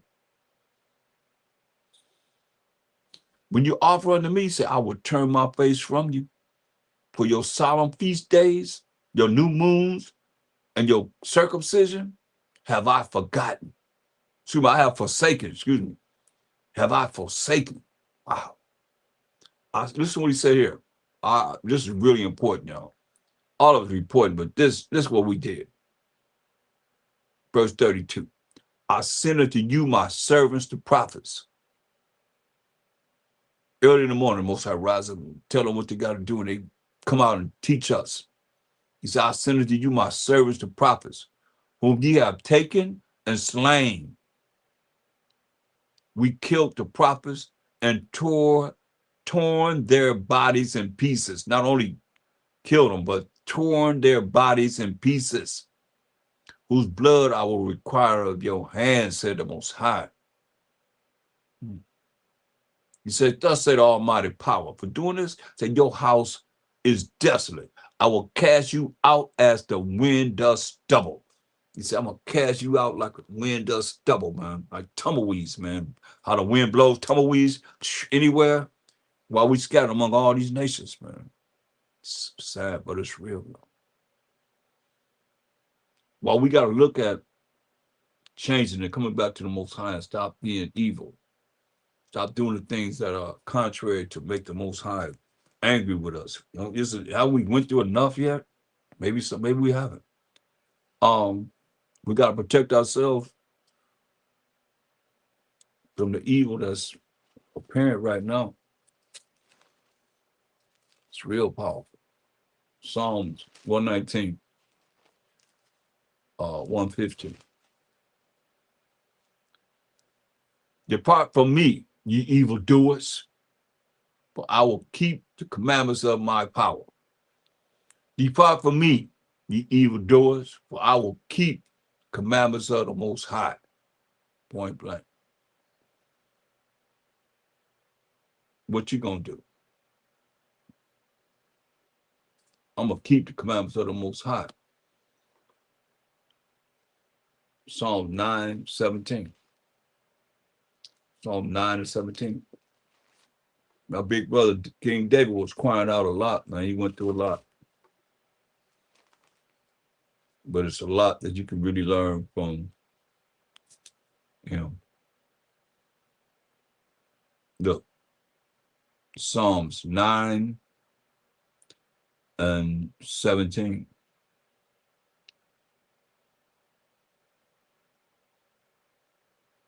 The wicked shall be turned into hell, and all the nations that forget the Most High. You know? He said, the wicked shall be turned into hell, and all the nations that forget the Most High. Psalms 14 and 20.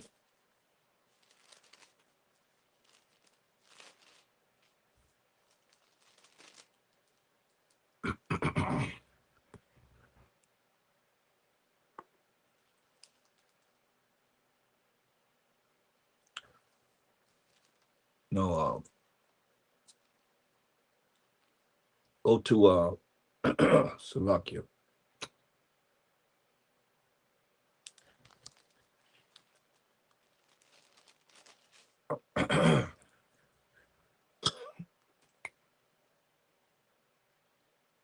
Proverbs 14 and 20. Proverbs 14 and 20. It says, the poor is hated even of his own neighbor. You know, the poor is hated even of his own neighbor. Remember what you read about earlier, how the neighbor envy and jealous of you? Poor is hated even of his own neighbor. But the rich have many friends. He that despises his neighbor sinner. You despise your neighbor, you sinner. Your brother and your sister of Israelites, you sinner. But he that have mercy on the poor, happy is he. You know? Not giving him what he deserved to get.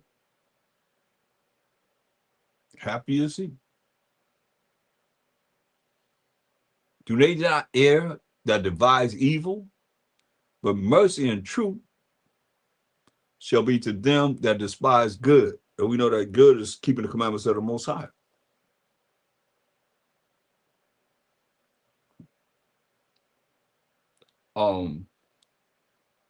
Revelation 3rd chapter. And when you operate and apply what it is that you see here, and don't apply what you see that's wrong, you stop doing things that's wrong, you see what's right from wrong, then you're gonna be able to be all right. Revelation 3rd chapter, verse 5 and 6. He that overcometh, the same shall be clothed in white raiment. You overcome, you'll be clothed in white raiment. And I will not blot out his name out of the book of life. Remember that we read in Revelation 20 and 15? Your name not written in the book of life, you can be cast through the lake of fire. He says, if you overcome, the same shall be clothed in white raiment. And I will not blot out his name out of the book of life, but I will confess his name before my Father and before his angels. You have an ear, let them hear what the Spirit said unto the churches. You see? So it's very important to see this. Marshall Shai tell us, man, you're going to pronounce your name before the Most High. Jeremiah 17. Jeremiah 17. 17th chapter.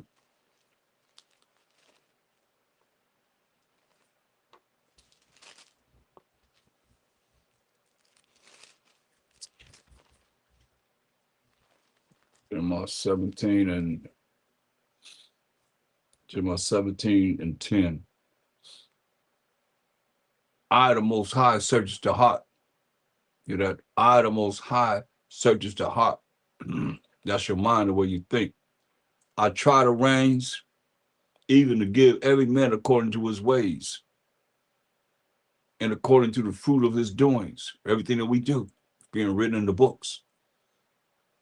As the partridge sitteth on eggs and hatches them not, so he that getteth riches and not by right, get you rich, but not by a right method, not righteously, you know, rob somebody of what they have, or in the eyes of the Most High, I'm saying. You get riches and not by right, shall lead them in the midst of his days, and at his end shall be a fool. So you'll be a fool when you die. You're going to leave all them riches behind. See, a glorious high throne from the beginning is the place of our sanctuary. Say, O Most High, the hope of Israel. You hear that? O Most High, the hope of us, Israelites. The only hope we have is through him. All that forsake thee shall be ashamed. All that forsake the Most High gonna be ashamed. And they that depart from me shall be written in the earth, because they have forsaken the Most High, the fountain of living waters. You hear that? You don't want to be part of this, y'all. Because your name gonna be forgotten about. Who? I think about all the works that brothers and sisters have done. Shabbat Shalom. Welcome, everyone. All the work that brothers have done and sisters have done, say your name be forgotten in the earth.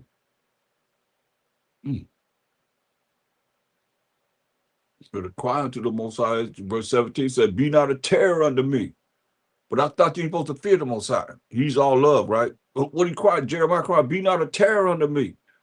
Thou art my hope in the day of evil. Where we in now? We in the day of evil. Understand this, Proverbs 16 and 4. We in the day of evil. Y'all can't see that. I don't know what world you in. You in America. And they doing what they supposed to do. What he said, watch what he said. Proverbs 16 and 4. The Most High have made all things for himself.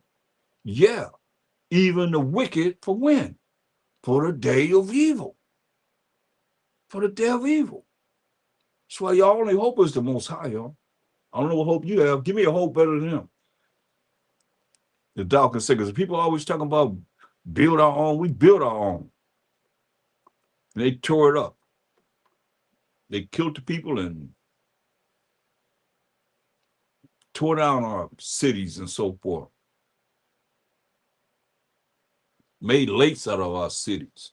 Burn our cities down. We pulled ourselves up by our bootstraps. And what happened? We came out of slavery with nothing.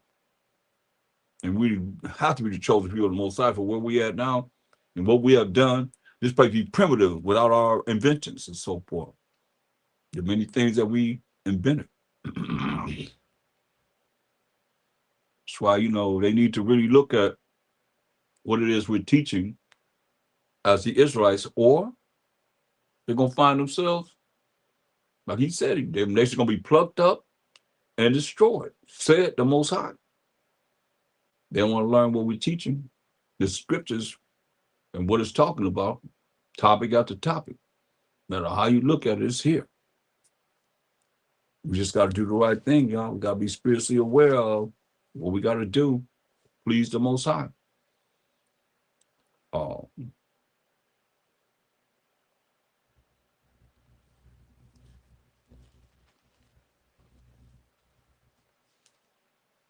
Give me a like and subscribing to the channel. Proverbs 22 and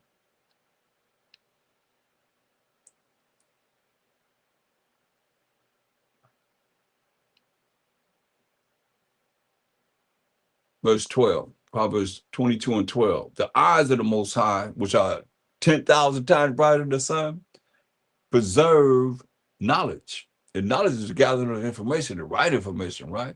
And he overthroweth the words of the transgressor. You see? He overthrows the words of the transgressors.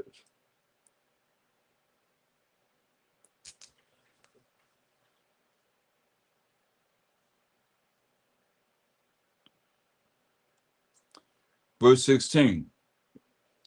He cutting off the welfare, right? There's food stamps. We say, he that oppresses the poor to increase his riches, and he that giveth to the rich shall surely come to want. So you're going to want something. Your riches is not going to be able to save you in that day of that want that's coming from the Most High. For real. That want is going to be poverty. Bow down thy ear and hear the words of the wise, and apply thine heart unto divine knowledge of what we're saying, we're telling you. That's why look at Proverbs 1:24. Proverbs, the first chapter, verse 24.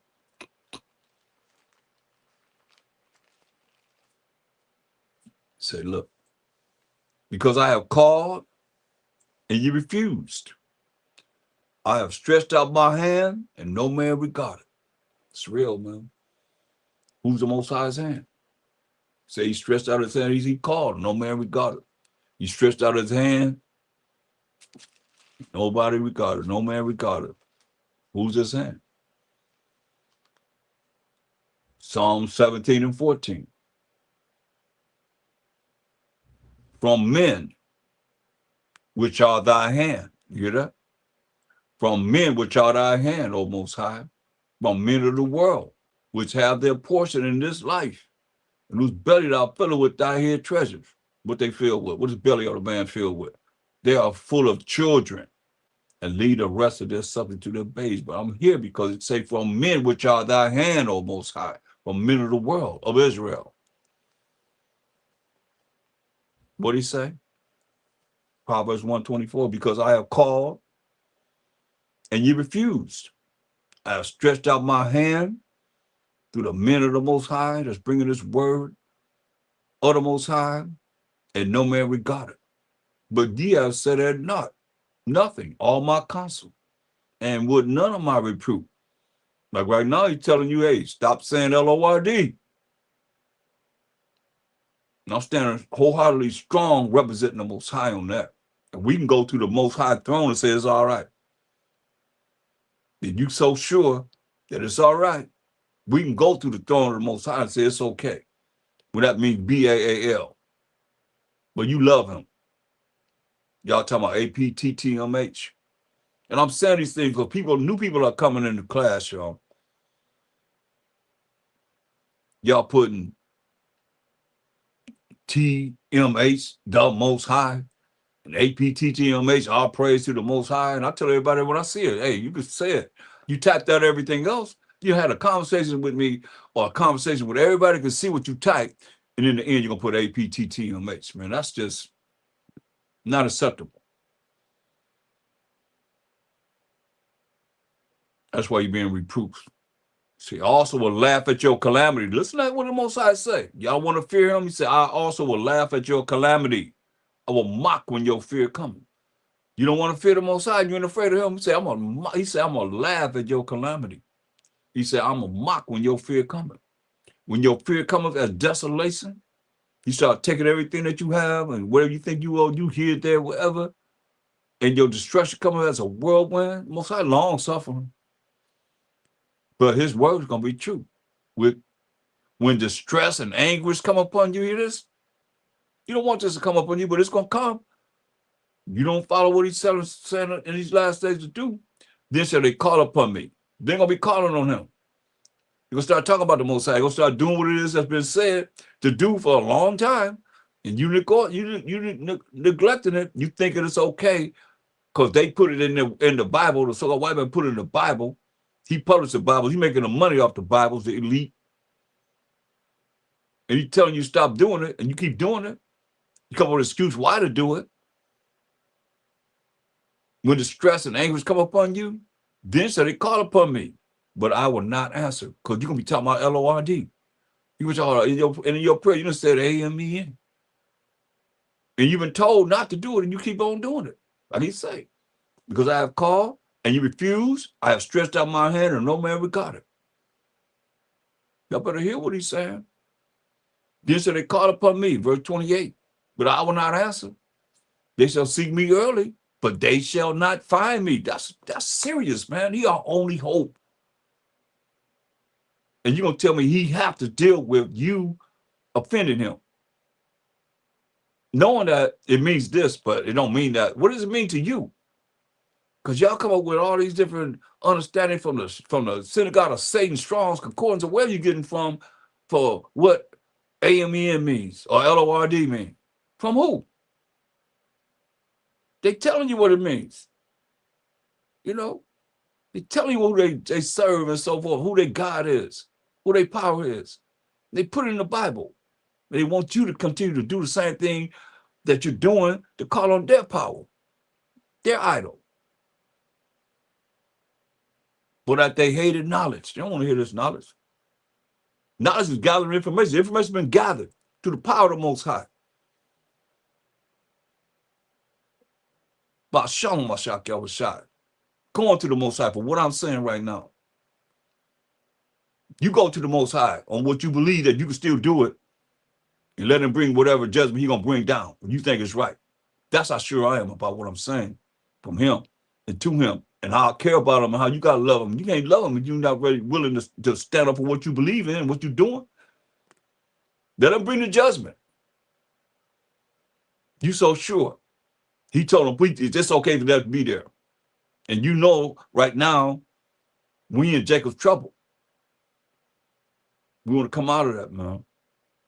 For that they hated knowledge and did not choose the fear of the Most High. Man, I'll tell you what, to be afraid of the Most High, to be scared of the Most High is to fear the Most High. But for they hated knowledge and did not choose the fear of the Most High. You ain't choosing to be afraid and scared of him. That's a lot of boldness that you have, that you can go before the Most High and say, yeah, I'm going to call you Lord. I'm going to say amen at the end of my prayer. I'm going to say it in Hebrew. I'm going to say it, some of you say it in English. I'm going to say it in Hebrew. And you got to take it. It's no different than what you're saying. So be it. Y'all got a lot of pride, man. Y'all ain't been humbled enough. I ain't been, I'll keep saying, man, Hebrews 10:31. Fearful thing that falls in the hands of living power. He long suffering, but hey, some of y'all ain't went through enough pain, I guess, to realize this him. He said, I wound and I heal. See, for that they hated knowledge and did not choose the fear of the Most High. They would none of my counsel. They despise all my reproof. I ain't nobody saying nothing, though. I know y'all hear what I'm saying. Through the spirit of the Most High. It's real, y'all. This love. So I want to see you knowing none of my people prayer, especially brothers that's doing this work, man. I don't know why you don't see this. Tell you what, you better watch out. I ain't telling you to follow me, follow what it is that the Most High is saying here, man. He said, I'm gonna go to my place till we acknowledge our offense. You better go there and stay there. We acknowledge our offense, all the ways that we offended the Most High from the garden all the way to now. And Masha said, if he ain't make the time short, that's the Most High gonna make the time short. He said, well, no flesh be saved. So how many people gonna die before he allowed the elect to be saved, man? Think about it. Gonna be martyrs? Man, you gotta understand, man. The things that's written that I know that's written here.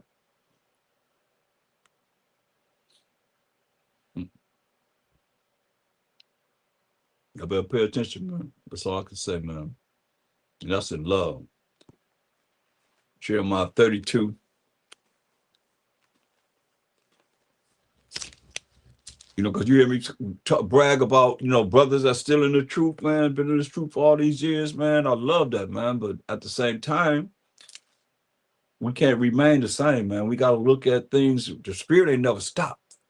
Spirit ain't never been on hold. Spirit always moving and bringing things to the table, man. This is what's I'm bringing to the table, man. You need to hear.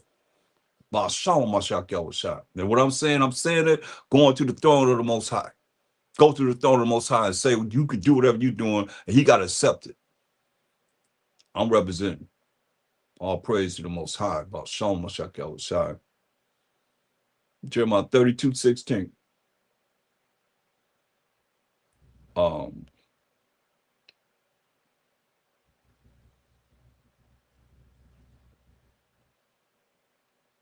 It says,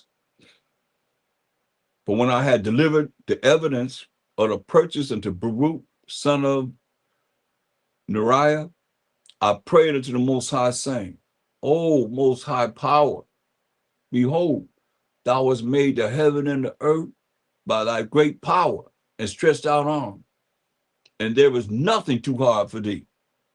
Thou showest loving kindness unto thousands, and recompenses the iniquity of the fathers into the bosom of their children after them.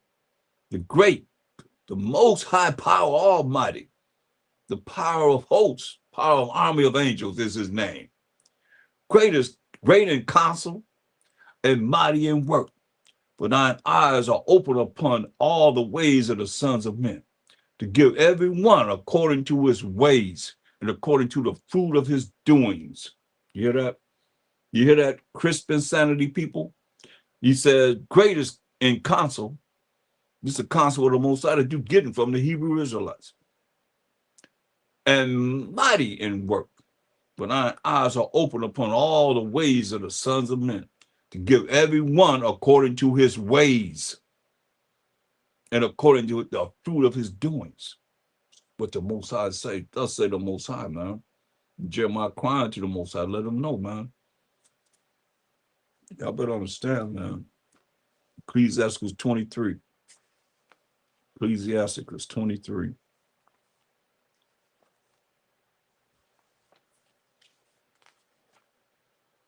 And 19.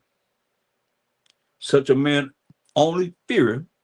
He goes, so what this mean?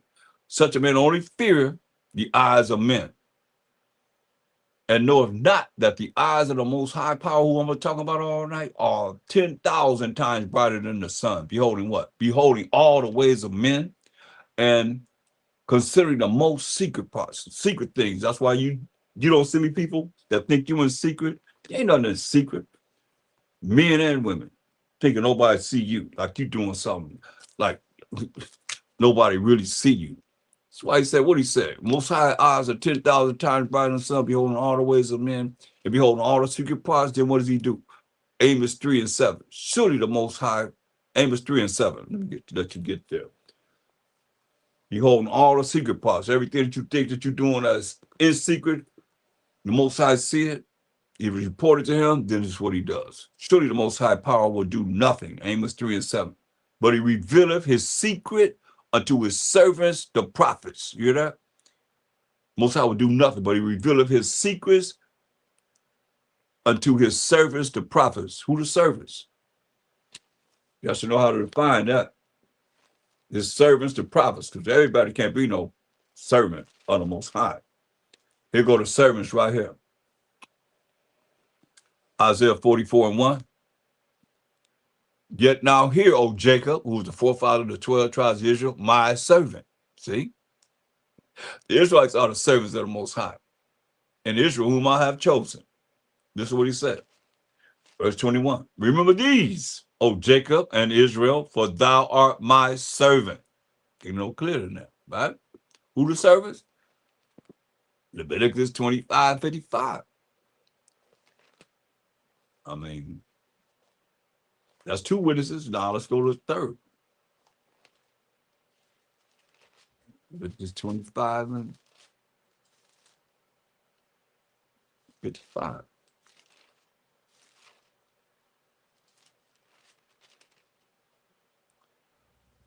For unto me, that's the Most High, the children of Israel are servants. Okay, no good. He said, for unto me, the Most High, the children of Israel are servants. Say, they are my servants, whom I brought forth out of the land of Egypt. All 12 tribes came from the Egyptian captivity. That's Judah, Benjamin, Levi, Simeon, Zebulun, Ephraim, Manasseh, Gad, Reuben, Naphtali, Asher, and Issachar, and Dan. I am the Most High, your power. Point blank. That's why we got to look at, you cannot be dealing with, since we here, let's go through some law. Go to Leviticus. You can't be worshiping these demons, man. And that right now is that season, man. Halloween, man. Got all the demons out. Everywhere you look is something dealing with some kind of demons, man. Leviticus 17 and 7. And they shall no more offer their sacrifice unto devils. That's what we did, man. After whom they have gone a whoring.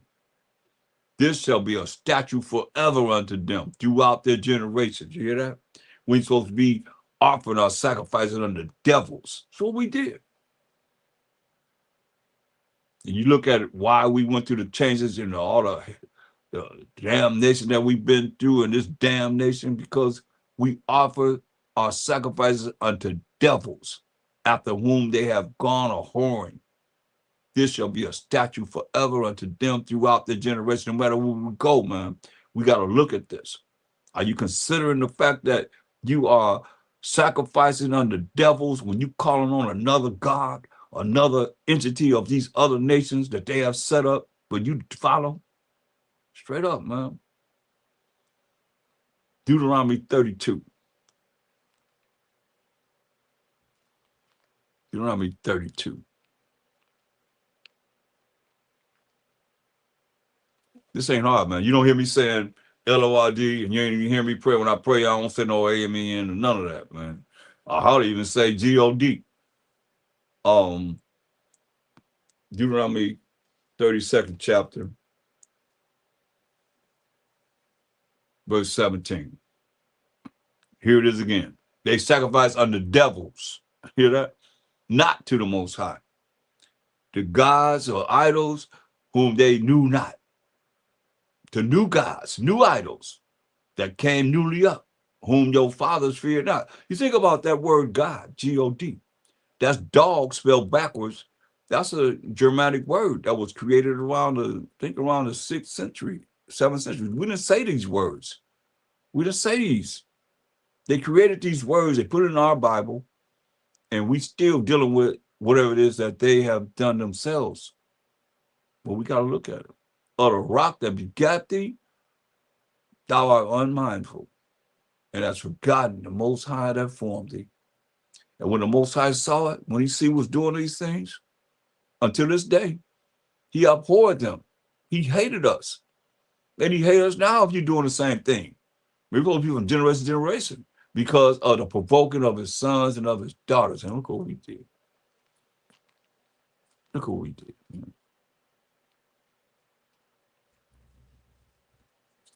Psalms.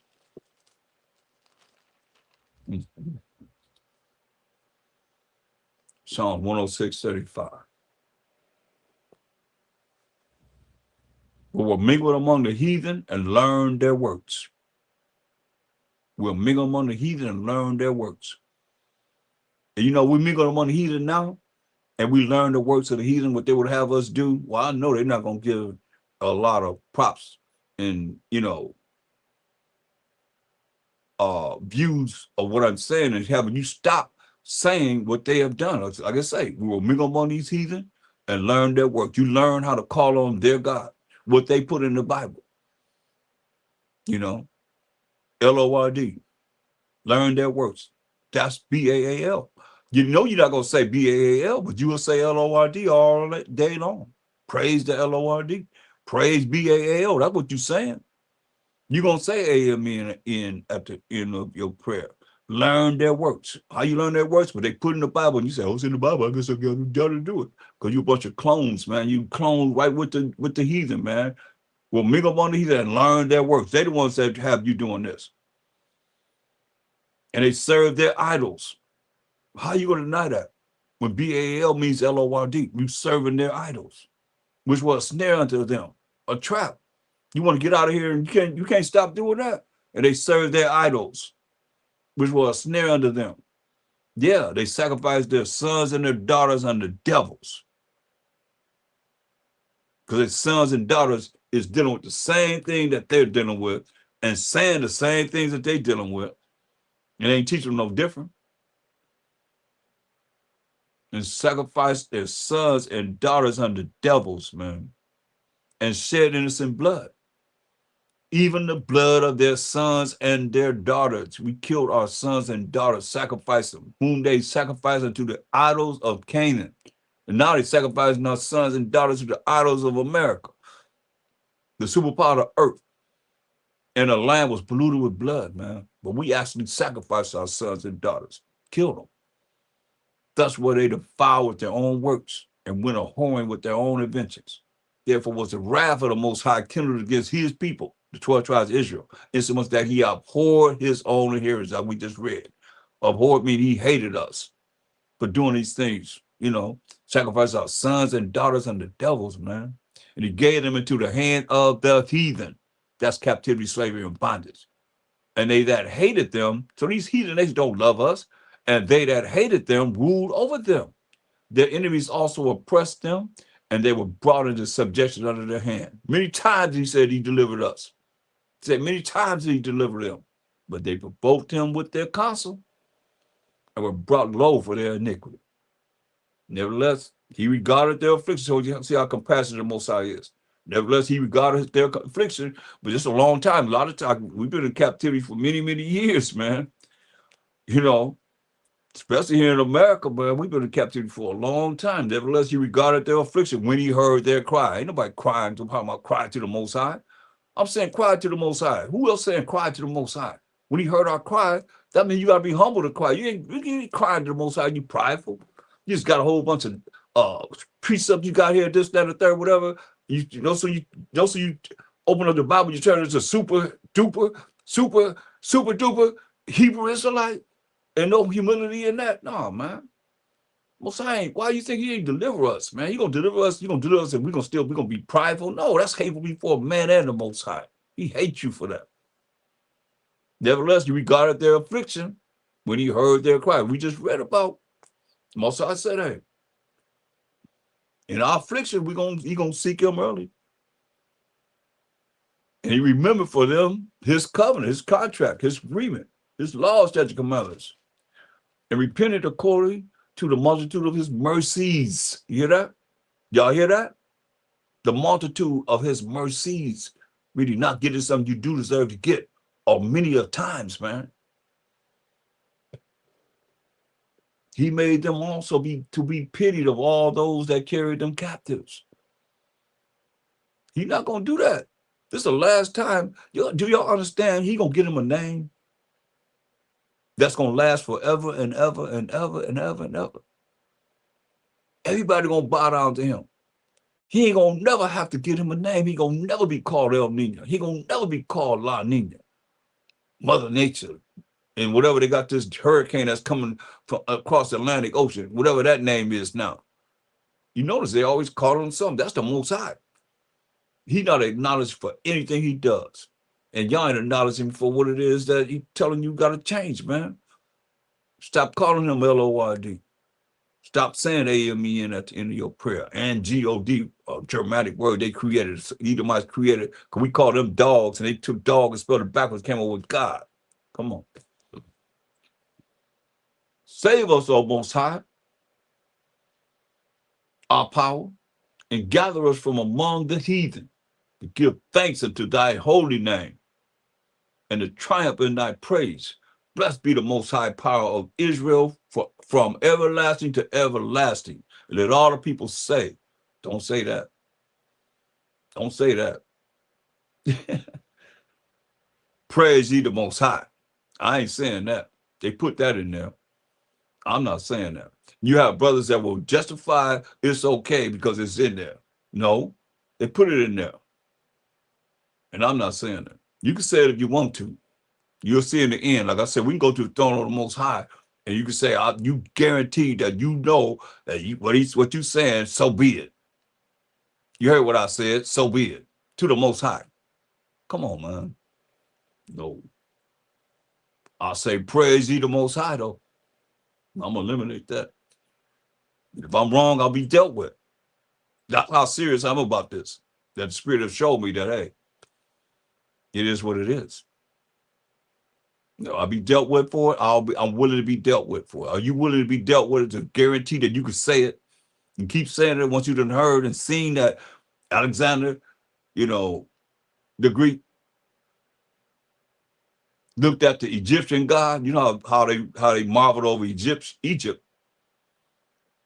and that was the number one deity was what? Amenra. And he looked at that and he had his own God, Zeus, and he made Zeus Amen. Most people don't even know that. Look it up. These are the spirit, only the spirit of the Most High. That's why I give him all praise to glory to the Most High. I didn't know. I just give the praise to the Most High. He showed me that, you know, and I'm showing you. You change, man. Or, like I say, go to the Most High and tell him you can do it. I can say it. Tell him that. Tell him whatever. Tell him we'll do whatever. If you so sure, I'm that sure. We got to change, yo.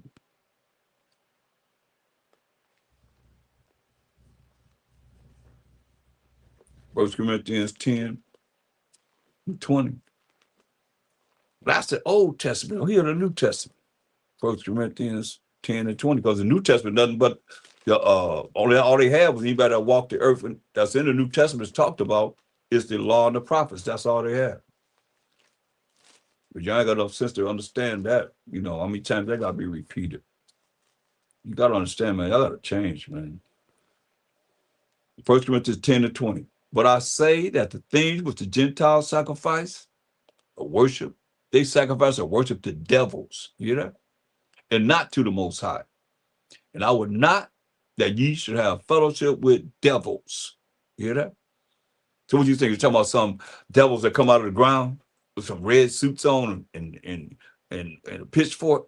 Huh? I don't think so. He said, but I say that the thing with the Gentiles sacrifice, these other nations outside of the 12 tribes of Israel they sacrifice to devils and not to the Most High. He said, I would not that ye should have fellowship with devils. Straight up. You cannot drink the cup of the Most High. And see, they got LORD right there, right? You know, and he said, you cannot drink the cup of the Most High and the cup of devils. See, you can't drink the cup of the Most High and the cup of devils. You cannot be partakers of the Most High's table. You know, the table, that's what you eat. You eat at. He feeding you all this truth and a table of devils. Do you provoke the Most High to jealousy when his name is jealous? You gonna provoke the Most High to jealousy? Huh? Are we stronger than he?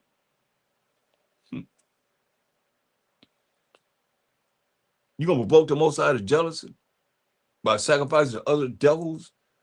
These devils, gods, or idols that they believe in and worship, and they put in the Bible, so you be following them and don't even know it. And once you know it, you gotta change, man. Simple as that. Don't wait till he destroy what you have. You call on me, say, hey, like you just said, when you call on me, he ain't gonna hear you. The wrath of the Most High came down upon us, y'all. Hosea 5:15. Hosea 5:15.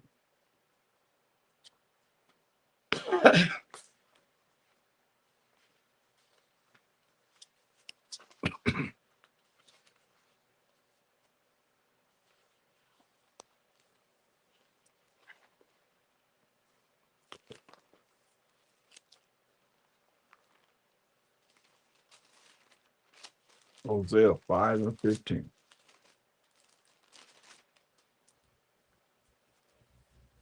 I will go and return to my place till they acknowledge their offense. See, I did a lesson on this. Y'all could just to look at it. It's very, very important. And when I got here, I hardly couldn't leave. I couldn't leave acknowledging our offense. He said, I'm going to my problem. He said, I'm gonna go and return to my place till they acknowledge their offense. So he gonna be in his place.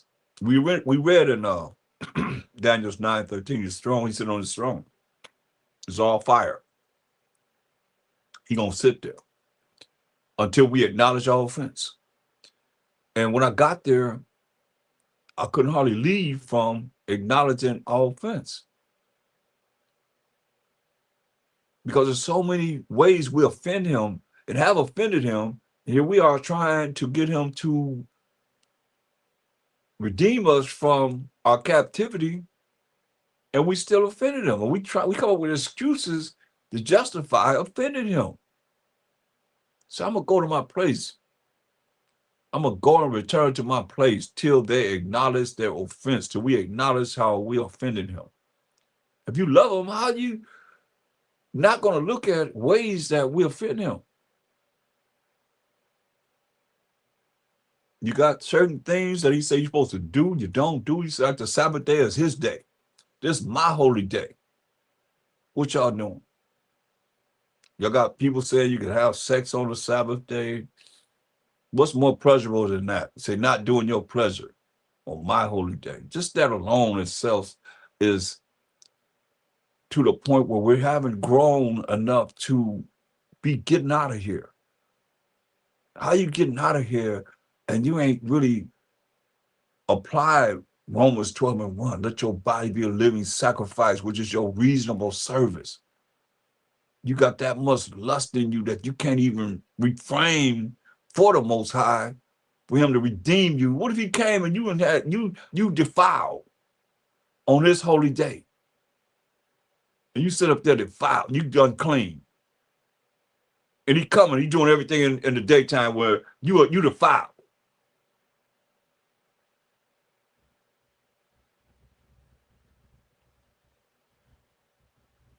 And that's when the judgment's coming.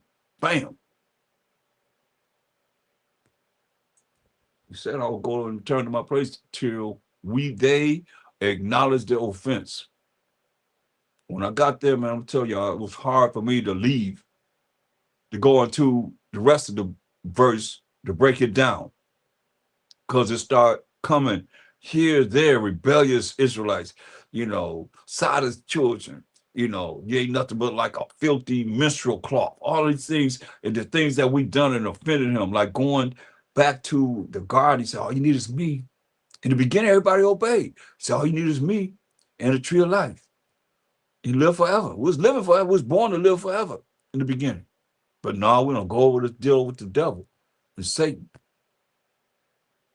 and the serpent, and the dragon, the beast, all of them same. And the first lie that was told, he told it. You would not surely die, because most I said the day that we eat of the tree of knowledge of good and evil. That's why we got evil in the world, y'all. We brought it on ourselves. You're going to die. And we nobody ever lived a day. A day to the Most High is 1,000 years in Scripture, So you're not going to live a day. And nobody lived a day. I think Methuselah lived the longest, I think 979 years, something like that. Missed it by 21 years, Nobody lived a day.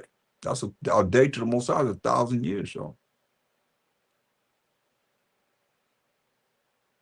We're finished. You say, you don't need a king. I'm your king. But no, what we say? We want a king to be like the heathen. He said, learn not the way of the heathen, right? But where do we get it from? That hurt his feelings. How you think he felt? So his offense, who you think you're talking about till we acknowledge our offense? For each other? No. We're already doing that. We offended him. That's what we talking about till we acknowledge our offense and offended him.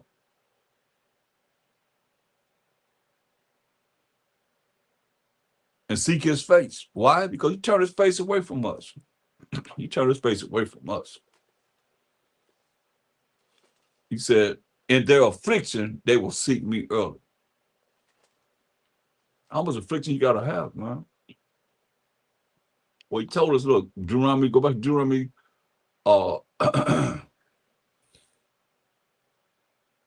31 and 18.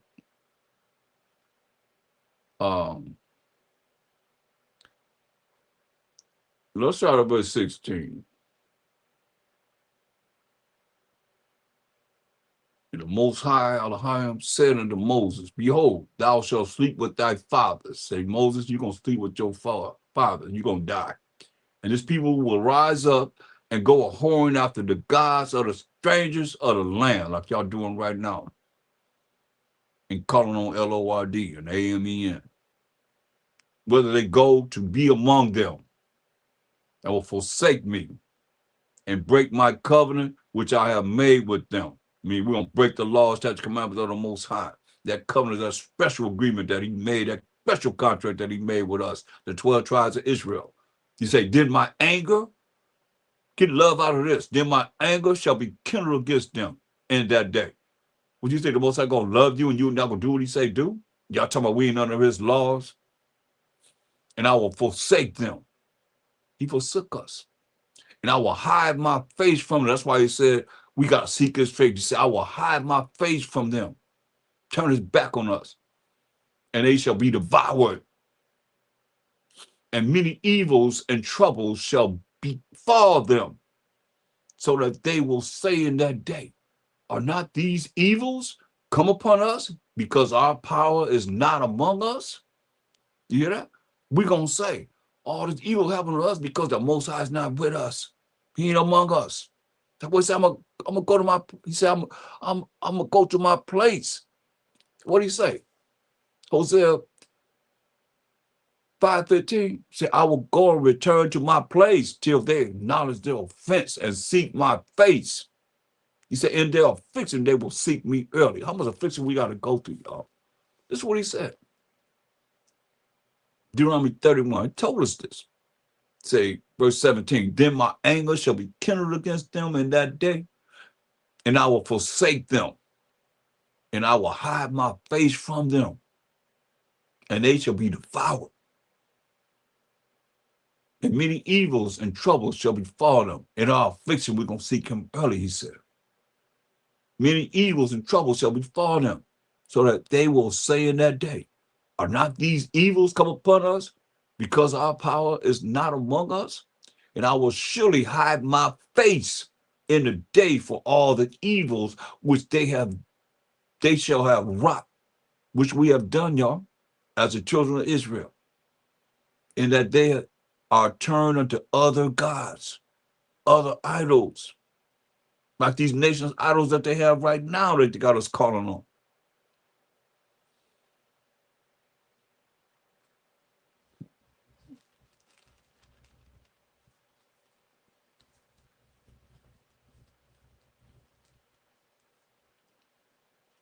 Look at Deuteronomy 32.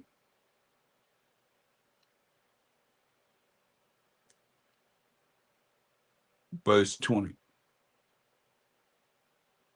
Or verse 19. And when the Most High saw it, he abhorred them. He hated us, the children of Israel, because of the provoking of his sons and of his daughter. We sacrificed them in the fire. And he said, I will hide my face from them. I will see what their end shall be. But they are a very froward generation, children in whom is no faith in the Most High. See, therefore, he said, they have moved me to jealousy. The name is jealous, y'all, with that which is not the Most High. Come on. I'm telling y'all, Baal is Lord. We move the Most High to jealousy with that which is not the Most High, like you're doing right now. And you're saying, so be it at the end of your prayer. AMEN. AHMAN, whichever one you want to choose. And he said, I will hide my face from them. That's us, his chosen people.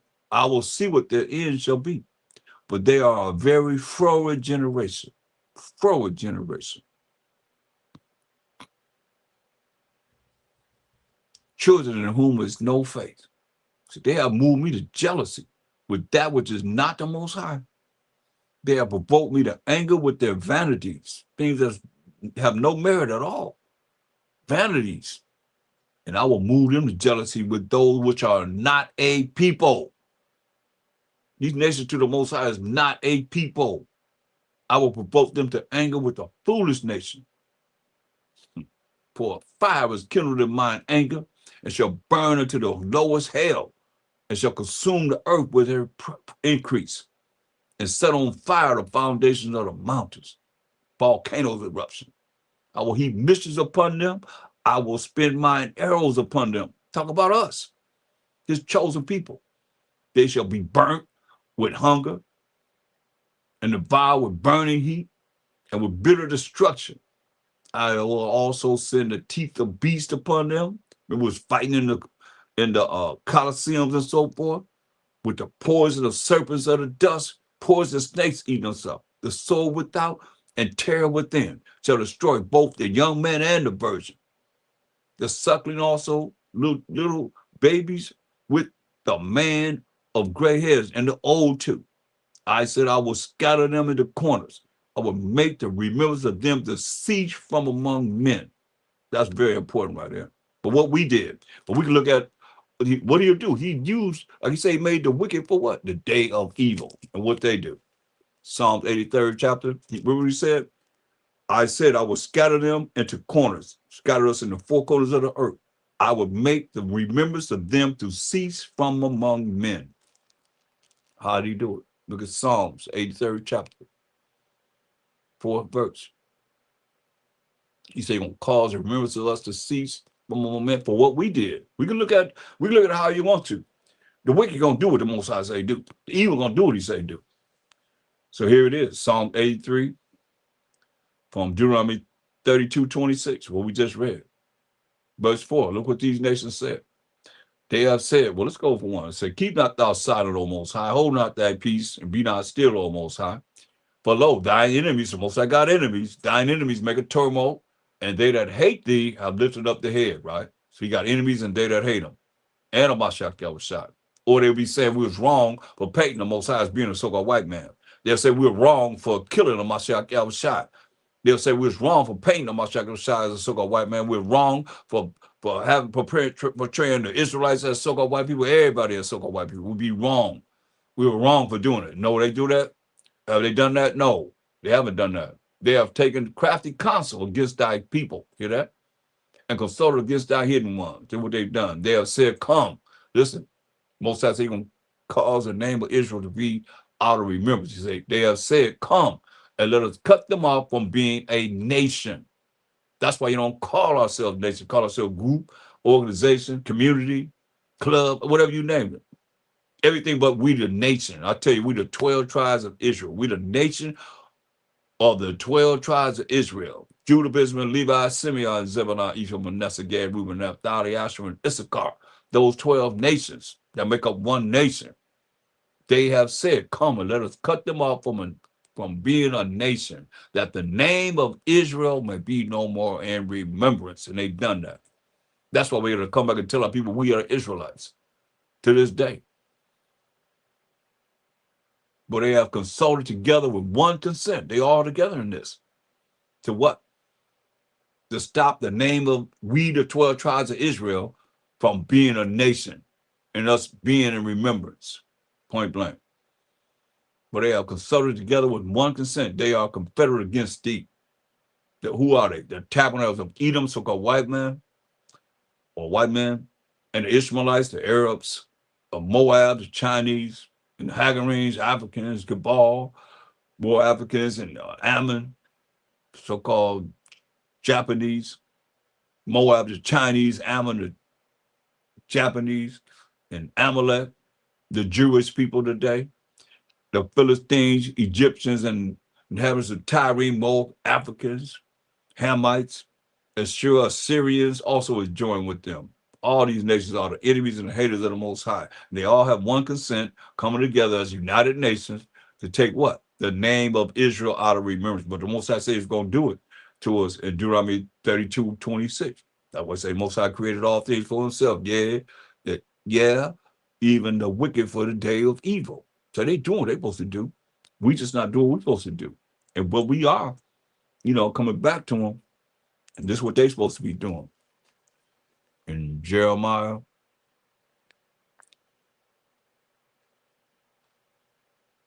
12th chapter, the 16th verse, for all you nations outside of the 12 tribes of Israel that hear this lesson, hear what you're supposed to be doing. Jeremiah 12:16. You haters and enemies that are most high, that's what you're supposed to be doing. Or you're going to be falling into the judgment that it tells you here if you don't do it. It say, and this shall come to pass, it's a future prophecy, if they will diligently learn the ways of my people. You're supposed to be learning the ways of the Most High's people, the children of Israel.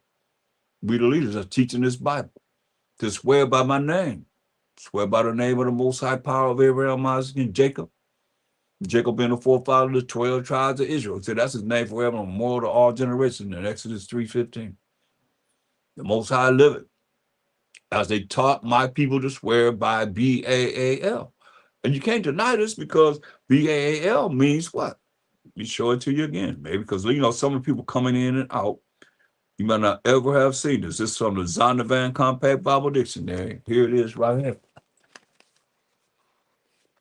See that? It means L-O-R-D. Take a snapshot of that.